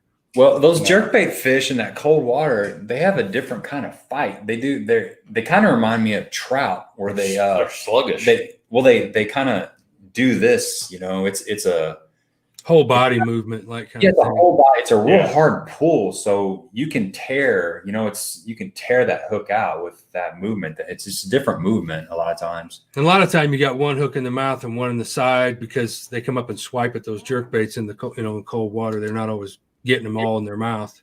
That's Right. right. It's not like most of the time you don't catch a jerk bait like you do a square bill where it's just all the way down inside of them. They Right. come up and swipe at it. So Mhm. You usually get one hook in them one way or another. A lot of I've had times. so many smallmouth at Table Rock when they're fishing topwater. It's crazy. Like they like to come out and down on the bait when they eat it instead of coming up and blowing it up. I've seen so many of them come out of the water and come down on top of a topwater bait. Somebody told me there that they do that. They're trying to kill it, but I don't know if that's true. But Thanks, Bass. Appreciate that. Can you please I'll stand for up? it. I understand. that is so pretty. I owe Greg some money for the StreamYard. I think I'm going to sell this shirt on eBay. I think There you go. I'll have like We could auction it off. I have like 6 months worth of payment, or not. You never know. You never know. So when's the rematch? I don't know. We need to do it, but it's been we've both been busy as hell, so it's been kind of killing everything. Yeah. I have been fishing maybe twice in the past month and a half, Yeah. and both times were just ridiculous and boat problems. It's been a year of issues, that's for sure. We talked about doing a kind of a Major League Fishing type format where we actually have a marshal, somebody that's on the stream or something. We do some kind of contest or raffle or something and pick a couple people out that are close and would want to jump in a boat with us and have kind of some referees. Just Do that like the one-on-one type thing. Like I think Bass Zone was doing that for a while. Yeah, that'd be kind of fun. A little bit different format. It would be. It would be a lot of fun, actually. Be good way to hang out with some people that you see on here all the time and spend the day with them. That'd be pretty cool. I think DJ was full on board with that. Yeah, you need to each do separate boats and each take a referee out with you. That'd be kind of fun.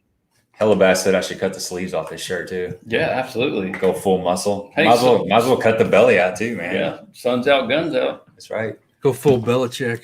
Go straight 80s. Yeah. Get some numbers on the back. Chris, he is monetized. Yeah, DJ All Marshall from sandwiches. Yeah, his sandwiches are delicious. Hey, I'll make some good sandwiches. That's right. Mhm. I Crazy Dave's bread. Yeah. That Crazy Dave. Did you answered that, didn't you? Yeah, I'm already monetized the super chat thing. I haven't really pursued that. Maybe it's something I need to look in. We do have a giveaway. Before I forget about it, it's not tonight, it's going to be next week, but we got a Cumberland Pro giveaway. I was thinking we could do that next week. We've been sitting on this for a while. And it's got I'll pull it out here real quick if you're all right, Mike. Just hell yeah, let's see it. wait a second. So Isaac sent us a bunch of goodies. See what I got. You can show some of this crap too. We got some weedless Ned heads. Nice. Well, they're never weedless, but this will help. Put it that way. Weed resistant. Weed resistant. There you go. And Ned heads are horrible about getting hung up. I have so much problems with that. Then we got a football jig. I'm going to leave all these in the package so you can't really see them. But this is a 1/2 ounce football head in the Barren Craw color.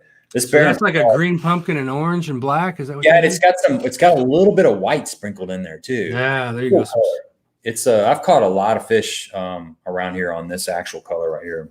And then you've got the 1/2 ounce peanut butter and jelly PB&J. It's got that metallic head on it or whatever. That's a all around good color. This is actually some sharp looking jigs. Yeah, they're really nice jigs. I was throwing the finesse version of this down at Lake of the Ozarks and swimming and catching a lot of fish on it. It's a pretty solid jig. And then we got a 1/2 ounce Procaster in the Missouri Craw color. Yeah, that's one of my favorite colors. I need to get those. That's a good little grass jig right there. I got away from that Missouri Craw and I saw my fish. Yeah, it's a great color at Lake of the Ozarks.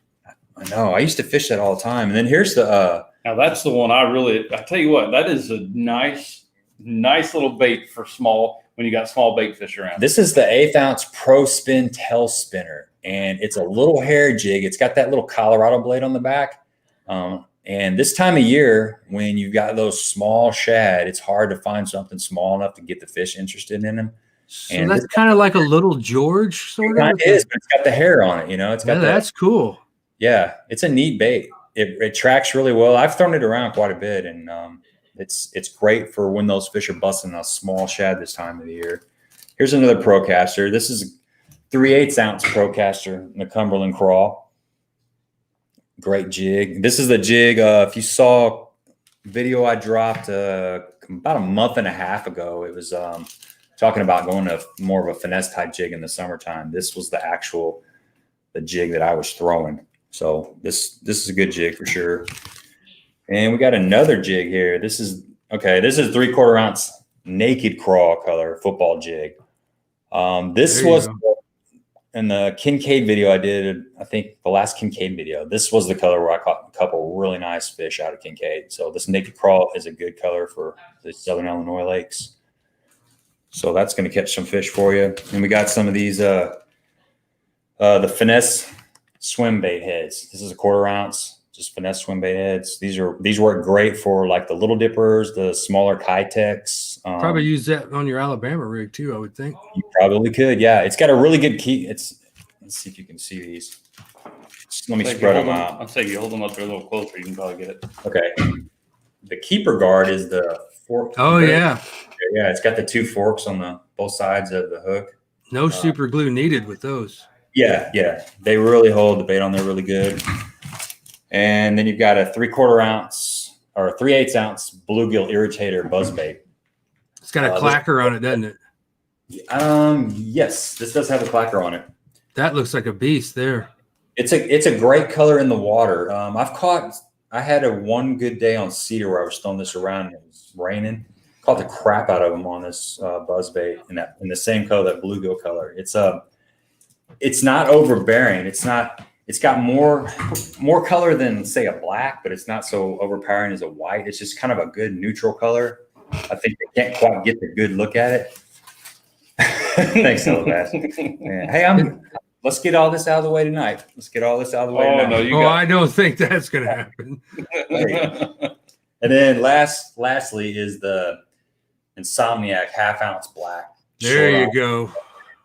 You got fish night tournaments. That's one. I was going to say, you night tournament guys. That's your deal right there. Yeah, and this is a great running spinnerbait. I've got a couple of these, and they track really good. And they got a nice little thump to them. So you have to ask Isaac when you talk to him, why don't more people just sell the spinnerbaits with the trailer hooks on them already? I'd be willing to pay an extra $1 to not have to monkey with it. But yeah, I don't know. That's a good question. I don't know about you guys, but I always put a trailer hook on my spinnerbaits for sure. I don't do it that much because I fish around grass a lot. Well, that's but like in the Ozarks, places where it's just rock, yeah, you definitely want one on there. And then we got 2 Cumberland Pro decals, which are pretty sweet decals. So that's awesome. Throw those in there, and I'll throw in one of the Tin Horse Monty decals that I've got. And Greg, you got any stickers left over? I can look. I don't know if I got any left. Okay. Well, I need to get some. Yeah, if he can find some stickers, we'll throw in one of the Backyard Bassin decals in there. So that's a pretty. So what are you going to do to give them away? I think what we're going to do is probably come up with a couple trivia questions, and do it that way. And we're not going to advertise this at all, because one thing I hate are these giveaway pirates that surf the net and looking for giveaways, and looking on Instagram, looking on Facebook. I don't want no chumps like that in here. I want straight up folks that have been here to support us. Yeah. You want your subscribers. You're not going to see any posts, you guys. That's why I'm bringing this up right now. You guys check in here next week, and we will give all this stuff away to like the real true players in the game right here. So that's a good idea. Yeah. You go putting that giveaway on whatever, and people will show up just for that. It ain't worth a couple extra clicks. I've ran a couple giveaways, and I ran into that big time. You don't get the people that have been with you through this whole journey. You know, your real true supporters, the people that, you know, are here on the live streams, that share your videos, watch your videos. You get people that come in, they'll subscribe to your channel, and then they'll unsubscribe to your channel, or they won't. They're just looking for that free stuff. So Yeah, anyway, that's not cool. go find somebody else's free stuff. That being said, I get online every morning and do the entry to both the Bassmaster giveaways, the daily entries. Sure. Like, while I'm sipping coffee, I go, I've never won a dang thing, but I'm sure one of these days, maybe. I just did the FLW one today. They do a monthly giveaway too. You just put your membership number in there. I guess they're FLW. They're not FLW anymore. I can't say that anymore. It's the Big Five, I think. Yeah. They changed that. MLF. Yeah, I seen a little something from Luke Duncan, and I had to go watch his video. He talked about it. Yeah, so FLW is the thing of the past. It's interesting. We'll remember that time, We'll remember that time there to FLW. Some of us are old enough to remember when that stood for Forrest L. Wood. So, right, exactly. Instead of what, Fishing League Worldwide? I think it was Forrest L. Wood. Yeah, everybody knew what that meant. The guy with the hat. We lost him earlier this summer. Yeah, legend. For sure. For sure, he was a legend, man. We got any other comments on here? About to wrap this sucker up. There was one on here, right here. Steve wants to know how to get a Tin Horse decal. Oh, get with me, Steve.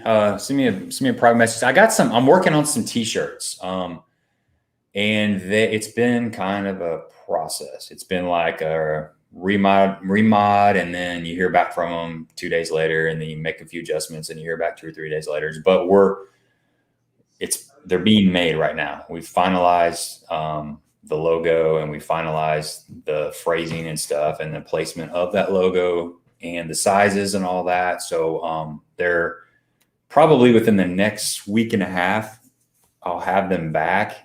And I'll let you guys know if anybody's interested in those. And what I'd like to do is just have, if you guys are wanting a t-shirt, just like a t-shirt and a decal. I haven't totally set the price on that yet. I'm waiting to hear back on how much these things are going to cost. They're pretty pricey. So I'm going to try to get them to you guys as close to that cost as possible. I may try to make $1 or $2 just so I can reinvest and get a few more. But when I get those t-shirts coming, I'll let you guys know, and we can do like a t-shirt and decal. That way I can keep the shipping down and stuff, and try to. Yeah, people don't realize that, man. If you're not ordering 2,000 shirts at a time, they're not that cheap. No. They're As a guy who's done a bunch of uniforms for baseball teams and softball teams and stuff, man, when you're just getting, well, I think you got more than that, but if you're just getting like 20, it's ridiculous. Yeah, it really is. And you got the setup price. Heck, getting those jerseys made, or, just getting a couple of those costs you $300 getting them made or whatever. They're not cheap. Yeah, you almost got to go at like 72 shirts is about. If you can't do that, it's not even worth messing, because they get too expensive, Yeah. It's not like I'm Kevin Van Dam and I'm. I'll say, how long do you think it is before they do away with these shirts like this? What, the tournament shirts? With all the other patch pirates? I don't know. It's free. It's advertising, so I think they'll probably. Yeah, I don't know, man. I don't ever wear mine. I keep mine in a Ziploc bag in my boat and put it on for the weigh-in. I don't wear it through the day just because, Right. I got mine. I got it free. Yeah. And that's the other thing, Gabe. You got quality shirts, man. You get the crappy t-shirts. Nobody's going to wear them anyway. Right. So you gotta spend a little money to have them be comfortable. Yeah, I got a 50-50, the Gildan 50-50, which I think is what this shirt is. There's 50 poly, 50 cotton. Yeah. They're pretty good shirts. So. It looks comfortable on you. It feels good. I was real kind of bashful about wearing this shirt, but I think it's brought me some confidence. And there you go. When I leave this stream, I think I'm going to be a different man. It's kind of like you got something you've been scared to face it, and you conquered your fears, and it went all right. I got a few people talking to me. It's okay. Different man could mean a lot of things from the guy in the pink shirt. Yeah, that's kind of the route I was going, but I wasn't going to say it's kind of like lyrics in your favorite song. You keep it real general, and that way people can make what they want out of it. That's right. That's famously Bob Dylan. They always ask him what his songs mean, because I don't know what they mean to you. It doesn't matter what they mean to me. Yeah, DJ, I got some triples made. I got a few triples made. I've already got my order in. I'm buying for all my family. I think I even got, how many did I tell you I wanted? Gave 5, was it? 5, yeah. Yeah, I got one for Tony Colombo. Tony gave me the Second Amendment shirt, so we're getting him a Tin Horse Monty shirt. So heck yeah, he was on there a while ago. And I think that was Osage County Guns is who'd made those shirts for Tony. So if you're in the market for a SIG, they're a big SIG dealer up in Osage County, like Winsville area. Yeah, that's a great. We're about to wrap this up, but since you brought that up, if you guys haven't heard of the Second Amendment podcast, it's out of St. Louis area, and actually, Mike has been a guest on there several times, and he's given both of us a shout out on there, which is really, really cool. Yeah, but that was awesome. If you're into the outdoors, and it's not just fishing. They got hunting, and they have a hunting guy. They have conservation guys. They had a camping guy one time, guys. So yeah, I'm just kind of a rotating guest when Tony needs somebody to talk about fishing. And I hate to break it to him, but if it's not bass fishing, I really don't know what I'm talking about. But you are the professional on there. Yes, according to Tony. Yeah, it's because I got the jersey. That's right. That means you're pro right there. Yeah, I paid for him myself, but I got him. Yeah, but they drop podcasts on Saturday, and then they do a special edition Monday. So basically, let's say Mike was on there Saturday. They'll talk for a little bit, and they can't get too deep into things, and then they'll do a follow-up on Monday that'll be a little bit more detailed. Is that basically how that works? And he calls it the podcast exclusive. Exclusive. So we record on Thursdays. It airs on Saturdays at 3 o'clock on 97.1, and then it comes on at noon on KMOX on Sunday. And then Monday they release the podcast exclusive. Usually Mondays, sometimes Tuesdays, or it takes with the COVID. Sometimes I don't think producer Chad can get into the studio as much as he used to. So to edit it, do all that stuff. But yeah, we get a little deeper on that. We'll go 20-30 minutes on that. So with commercial breaks, it's probably only 20 minutes that we talk fishing, and the other 30 minutes is talking Second Amendment. And sometimes when I was able to go into the studio, I was able to participate in the Second Amendment part. But now Tony just calls me when it's my segment, so I don't have to sit there on the phone. But I tell you what, man, that was a surreal experience being in the studio. The first time I was on with Tony was with the Dave Glover show on his New Year's Eve show. We had a professional wrestler, multiple bands come through the studios. It was like a 7-hour radio. He did it like an old-time variety show. But just seeing the people coming in and out that you've heard on the radio over the years and sitting across the table from him was a trip, Like I'd heard Mark Close for years, and then be sitting in the same room with him, was just kind of weird. And same thing with Glover and Tony. I've been listening to Tony forever. And and then Bo. Voice. That voice, yeah, and he's a trip. He's the one that tried to get you guys everybody to go out and subscribe and push you over the limit or whatever, because they did that for St. John the Philosopher. Gabe, his name's Gabe too, and they pushed him over the top. But yeah, it was just a surreal, thing that being on that. And so I've been on both New Year's Eve shows with Tony, and I'm in the studio for like 5 hours, and there might be some drinking going on, and it was just a trip being in there, like a pro wrestler. There's a guy playing what do they call those Australian things? A didgeridoo. Oh yeah, sure. There's a guy in there playing one of those one time, and then his buddy plays live bumper music on the guitar coming in and out, and it's just a good time. But I miss being able to go in the studio. Hopefully someday we'll be able to do that again, because the Second Amendment, it's a great topic, but it's beating a dead horse. It's kind of, in my opinion. I mean, you're preaching to the choir, the people that tune into it. So right. The thing I like about that show, besides obviously the outdoor aspect of it, the fishing and hunting and camping and hiking, all that, was I think it's cool how they'll have they have the sheriff that calls in every once in a while from Jefferson County, and talks about what's going on, and then they'll have a congressman that calls in every once in a while. Yeah, and he's a pretty cool dude. I mean, he's It is cool. I mean, they have, and they're talking about like laws that are trying to be passed on the Second Amendment. And that's what's good about that show, is making people aware of what they're always trying to sneak that stuff in other bills. They're not right. They're not putting up a bill called "We Want Your Gun." It's called "We Want to Make Babies Safe by Taking Guns Away" or something along those lines. The old switcheroo. Yeah.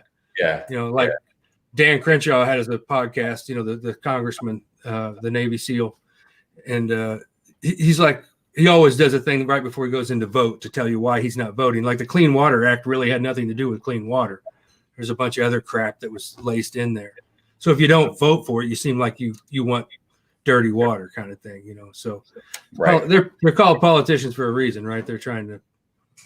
They think they're fool. They think we're all dumb and they're fooling us. That's what they think. But There's usually things that are piggyback on top of other things, and who does more for conservation as far as the outdoors than actual fishermen?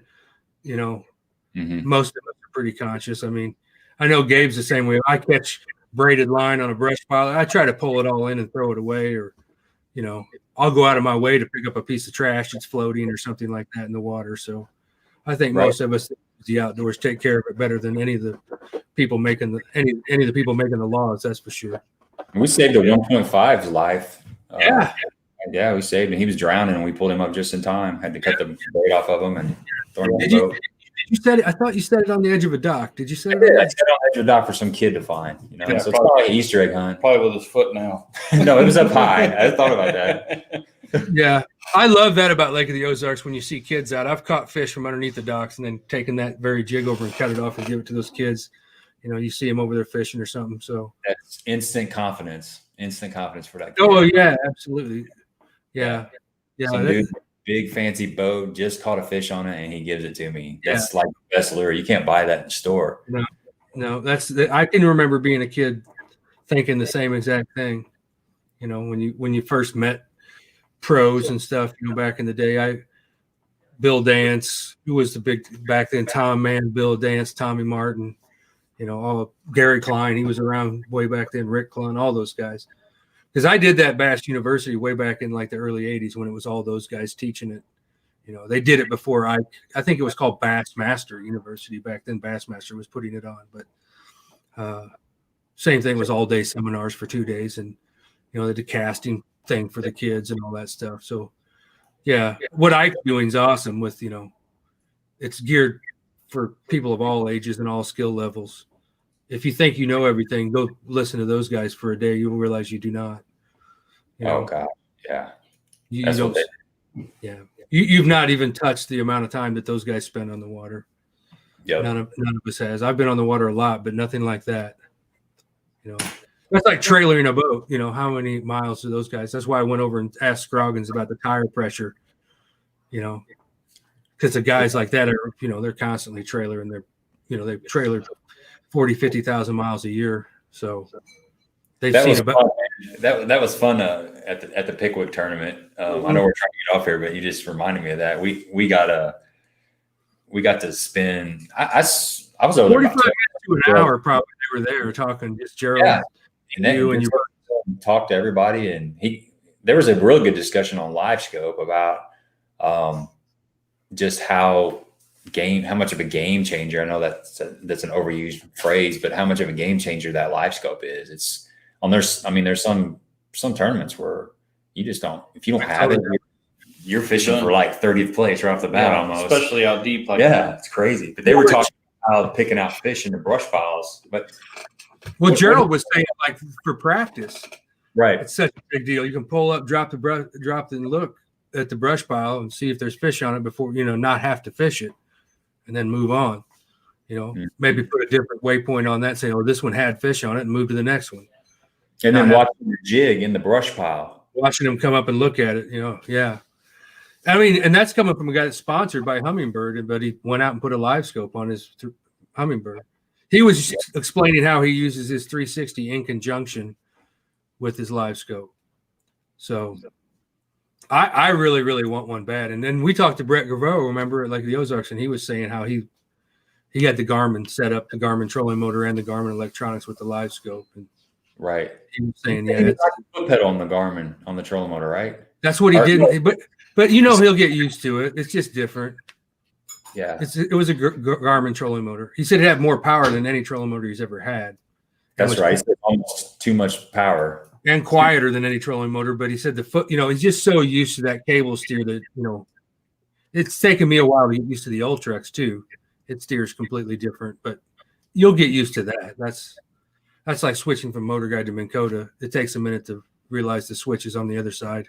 It'll be a while before I have to get used to that. Yeah, me too. I get used to, I got a motor guide, and then when you get on a Minn Kota, it's on the other side. That kind of shows me. Man, we're going old school on here. We got Ron in here talking about old patches and scare jackets. And next time I'll bring my patch. I've got a Team Evinrude patch signed by Bill Dance that was on the back of my Bass Club jersey or jacket, satin jacket back in the day. Yeah. I had it signed and cut off, and I'll show that next time. That was the deal. When you had that, you were part of the club, man. You waited on that jacket to come in. You put your $25 up or whatever. I got one. Started sewing all your patches on it, and even back when we fished the Missouri State team, every year you'd make the state team. You'd put your little Missouri patch on there with the year on it. And you'd see the old guy that had just sleeves full of patches, been fishing club tournaments and making that state team every year. 100%. It's like 100% stiff cotton, man. Long sleeve. No, couldn't even hardly move in it, but you look good. Yeah. Hotter. That thing. It breathes exactly 0. It's like wearing a trash bag. That's right, man. The original sunscreen. Trying to cut weight. Right. I love the old jumpsuits. Remember those? They look like damn mechanics with the belt and everything. Yeah. You go back and look at some of those pictures of Jimmy Houston. Holy cow. Nut hugging jumpsuit. No doubt about it. I mean, it was almost like Elvis without the rhinestones, pretty much. I mean, right. We should go back to that. We should start a club that requires you to wear one of those. Yeah, that's right. You need to come up with a good name for that. What's his name? Jackson, the guy that owns Jackson Kayaks. He fishes with the red jumpsuit. Yeah. He's rocking that and the cowboy hat or something, but he's trying to bring that back. Yeah, there's been a couple of guys that kind of showed up at the Classic as a goof with that, wearing that flashback. Heck, there's a couple guys doing it though. Rick Clone and Gary Klein, that they were doing it for real back in the day. They're still around. Yeah. I bet Shaw's probably old enough too, right? He's probably in that club. I think so. That was a trucker hat. They had the trucker hats. Maybe flat bill. No, I wasn't flat bill. It was super ultra curved, probably. Yeah. Remember Denny Brower? You said that super curve would barely set on top of his head. Like, that's what was Matt Masters. Remember, he said the way he did that was he took a beer can and wrapped the bill of rubber band. And that's how you got that thing to roll out like that. That's so funny. The styles have changed. That's right, Tom. Eric Jackson. A pink jump. That's a little too far, DJ. A little too far. It's funny, Greg, that Gabe thinks this is over after tonight. That's what's exactly. Just trying to be optimistic. It's not over till you beat Greg, is the way I see it. Yeah, exactly. Okay. And he's got to take his medicine. Yep, exactly. And I will with pride. Well, let's see. Denny Brower's on the Wheaties box. Yeah, there was a Hall of Fame, a bunch of Hall of Fame auction stuff going off last week where they had all these cool prizes. I remember the Denny Brower Wheaties box.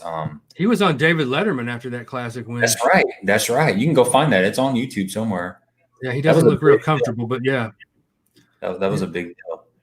I fished with Denny. I won't even tell those stories, but yeah. Yeah, you about got wet that day, didn't you? Yeah, well, that's what he thinks. You could have took him, man. I didn't. I have never had any knee surgeries at the time. Was a hell of a 10 years younger. I don't know if I was the one going to get wet in that deal. His back was jacked up anyway, too. Yeah. I might have been packing too. He don't fucking know.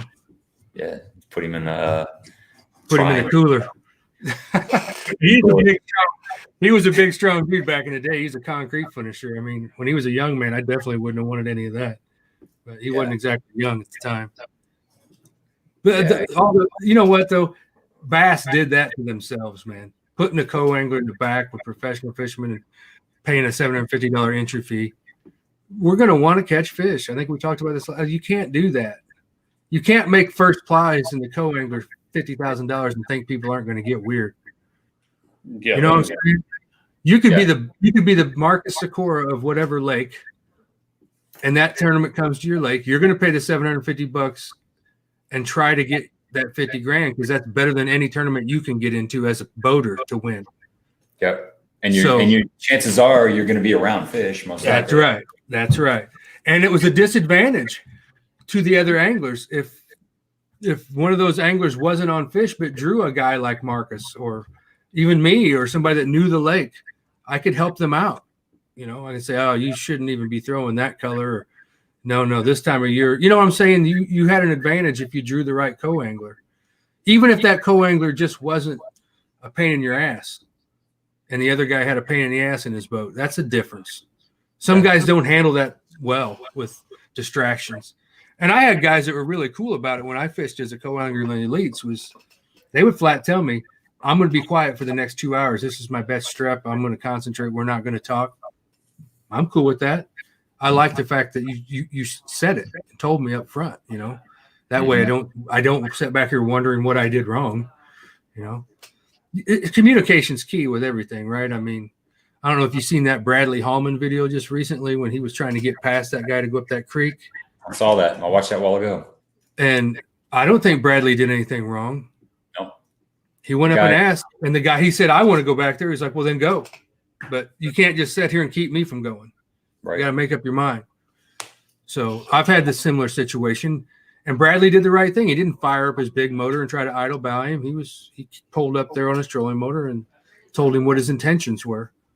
I thought they both handled it very well. Some people will see that and say, oh, that was a, you know, being a jackwagon, but I don't think so.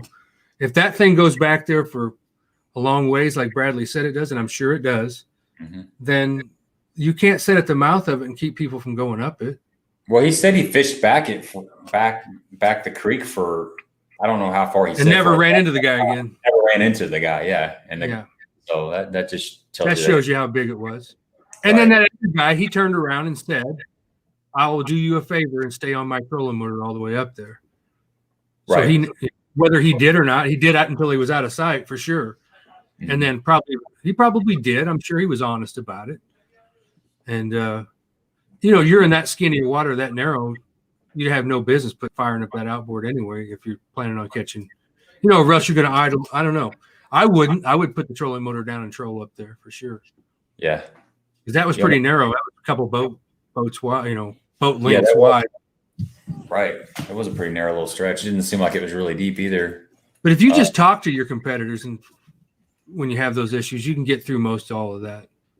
You know. Yeah, it's all about communication. Unless you're out fishing an island and somebody just kind of starts easing over and just. Well, yeah, I've had some of that too. It never happens. Never happens. But it's a lot different when you're doing it for a living. Sure. Yeah, you guys are both working at the same workplace. I mean, essentially, yeah. Essentially, you're right. I mean, that's how fights happen for sure. Definitely. Or arguments. And I don't know if you remember back in the day when Langell got onto Boyd Duckett's boat. I mean, I wish he'd have thrown him out. Yeah. Well, I think he wanted to. They DQ'd him, and then he came back the next day and ran circles around Boyd's boat, and then they kicked him out of the Elite Series altogether. Well, you got the crochet and ish deal in the lock too. I would pay to see that. I'd pay to put those two in a cage and let them get after it. You know, that'd be the Cajun versus ish would be interesting. Yeah, all those guys butt heads at some time or another. I mean, I think of the Iaconelli and Van Dam. There was that's where it pays to be Chris Lane. You just look mad all the time. Everybody stays away from you. You just look angry. He has that resting, pissed off face, and I think he's a super nice guy. He just has that look, you know. And everybody's intimidated by Van Dam, right? He doesn't even have to do anything. Back in the day, anyway. Yeah, him and Ike's had a couple of spats on the water a couple of times, but I think Ike's probably had those with everybody. Ike's a super nice guy too. I mean. It just happens. Wired a little different. That's He's all. Very outgoing. Well, and they're all so good. They're all going to find the same spots. I mean, it's just inevitable. Right. You know, the best way to handle it is communication and humor. You know, just don't do anything that you wouldn't want done to you, and usually everything will work out. That's usually. Ron says, do you remember what tire pressure they said? He said 45 is what mine are max 50, but I got to tan them with the low profiles. And Terry said 45 is what he keeps his at. Okay. And that's 54, but I don't think he doesn't have low profiles on his Ranger. Yeah. Whatever the max is if you have a single axle, I kept mine at that max cold. But with a double axle, I keep it like 5 pounds below that. Because it's going to heat up. You know, that was what's funny too. Is Scroggins was like, I don't really know, because if one blows out, I just drive to the next town and fix it. You know, I got 3 more. So he's a funny dude. Yeah. And I've seen that before at the Elite Series. Here comes Van Dam with a flat tire flapping down the road and just pulls in, backs in, puts his boat in, and hands it off to somebody else, and they fix it while he's out on the lake. And all those guys get, and it's not just Kevin. They have such a good service crew at those Elite Series events that they get their stuff taken care of pretty good. You know, if they break stuff. So that's one of the perks, man. One of the perks of having a sponsor like that. Yeah, or just having a new Mercury or having a new Yamaha. I think you can, you know, they'll take care of you. You don't even have to be sponsored by them. They'll make sure you get that thing. Doesn't look good for that, you know, not that particular motor not making it back. Right. Yeah, I guess that's why I bought that's why I bought that new motor for the old Ranger, because I was going to go fish the opens.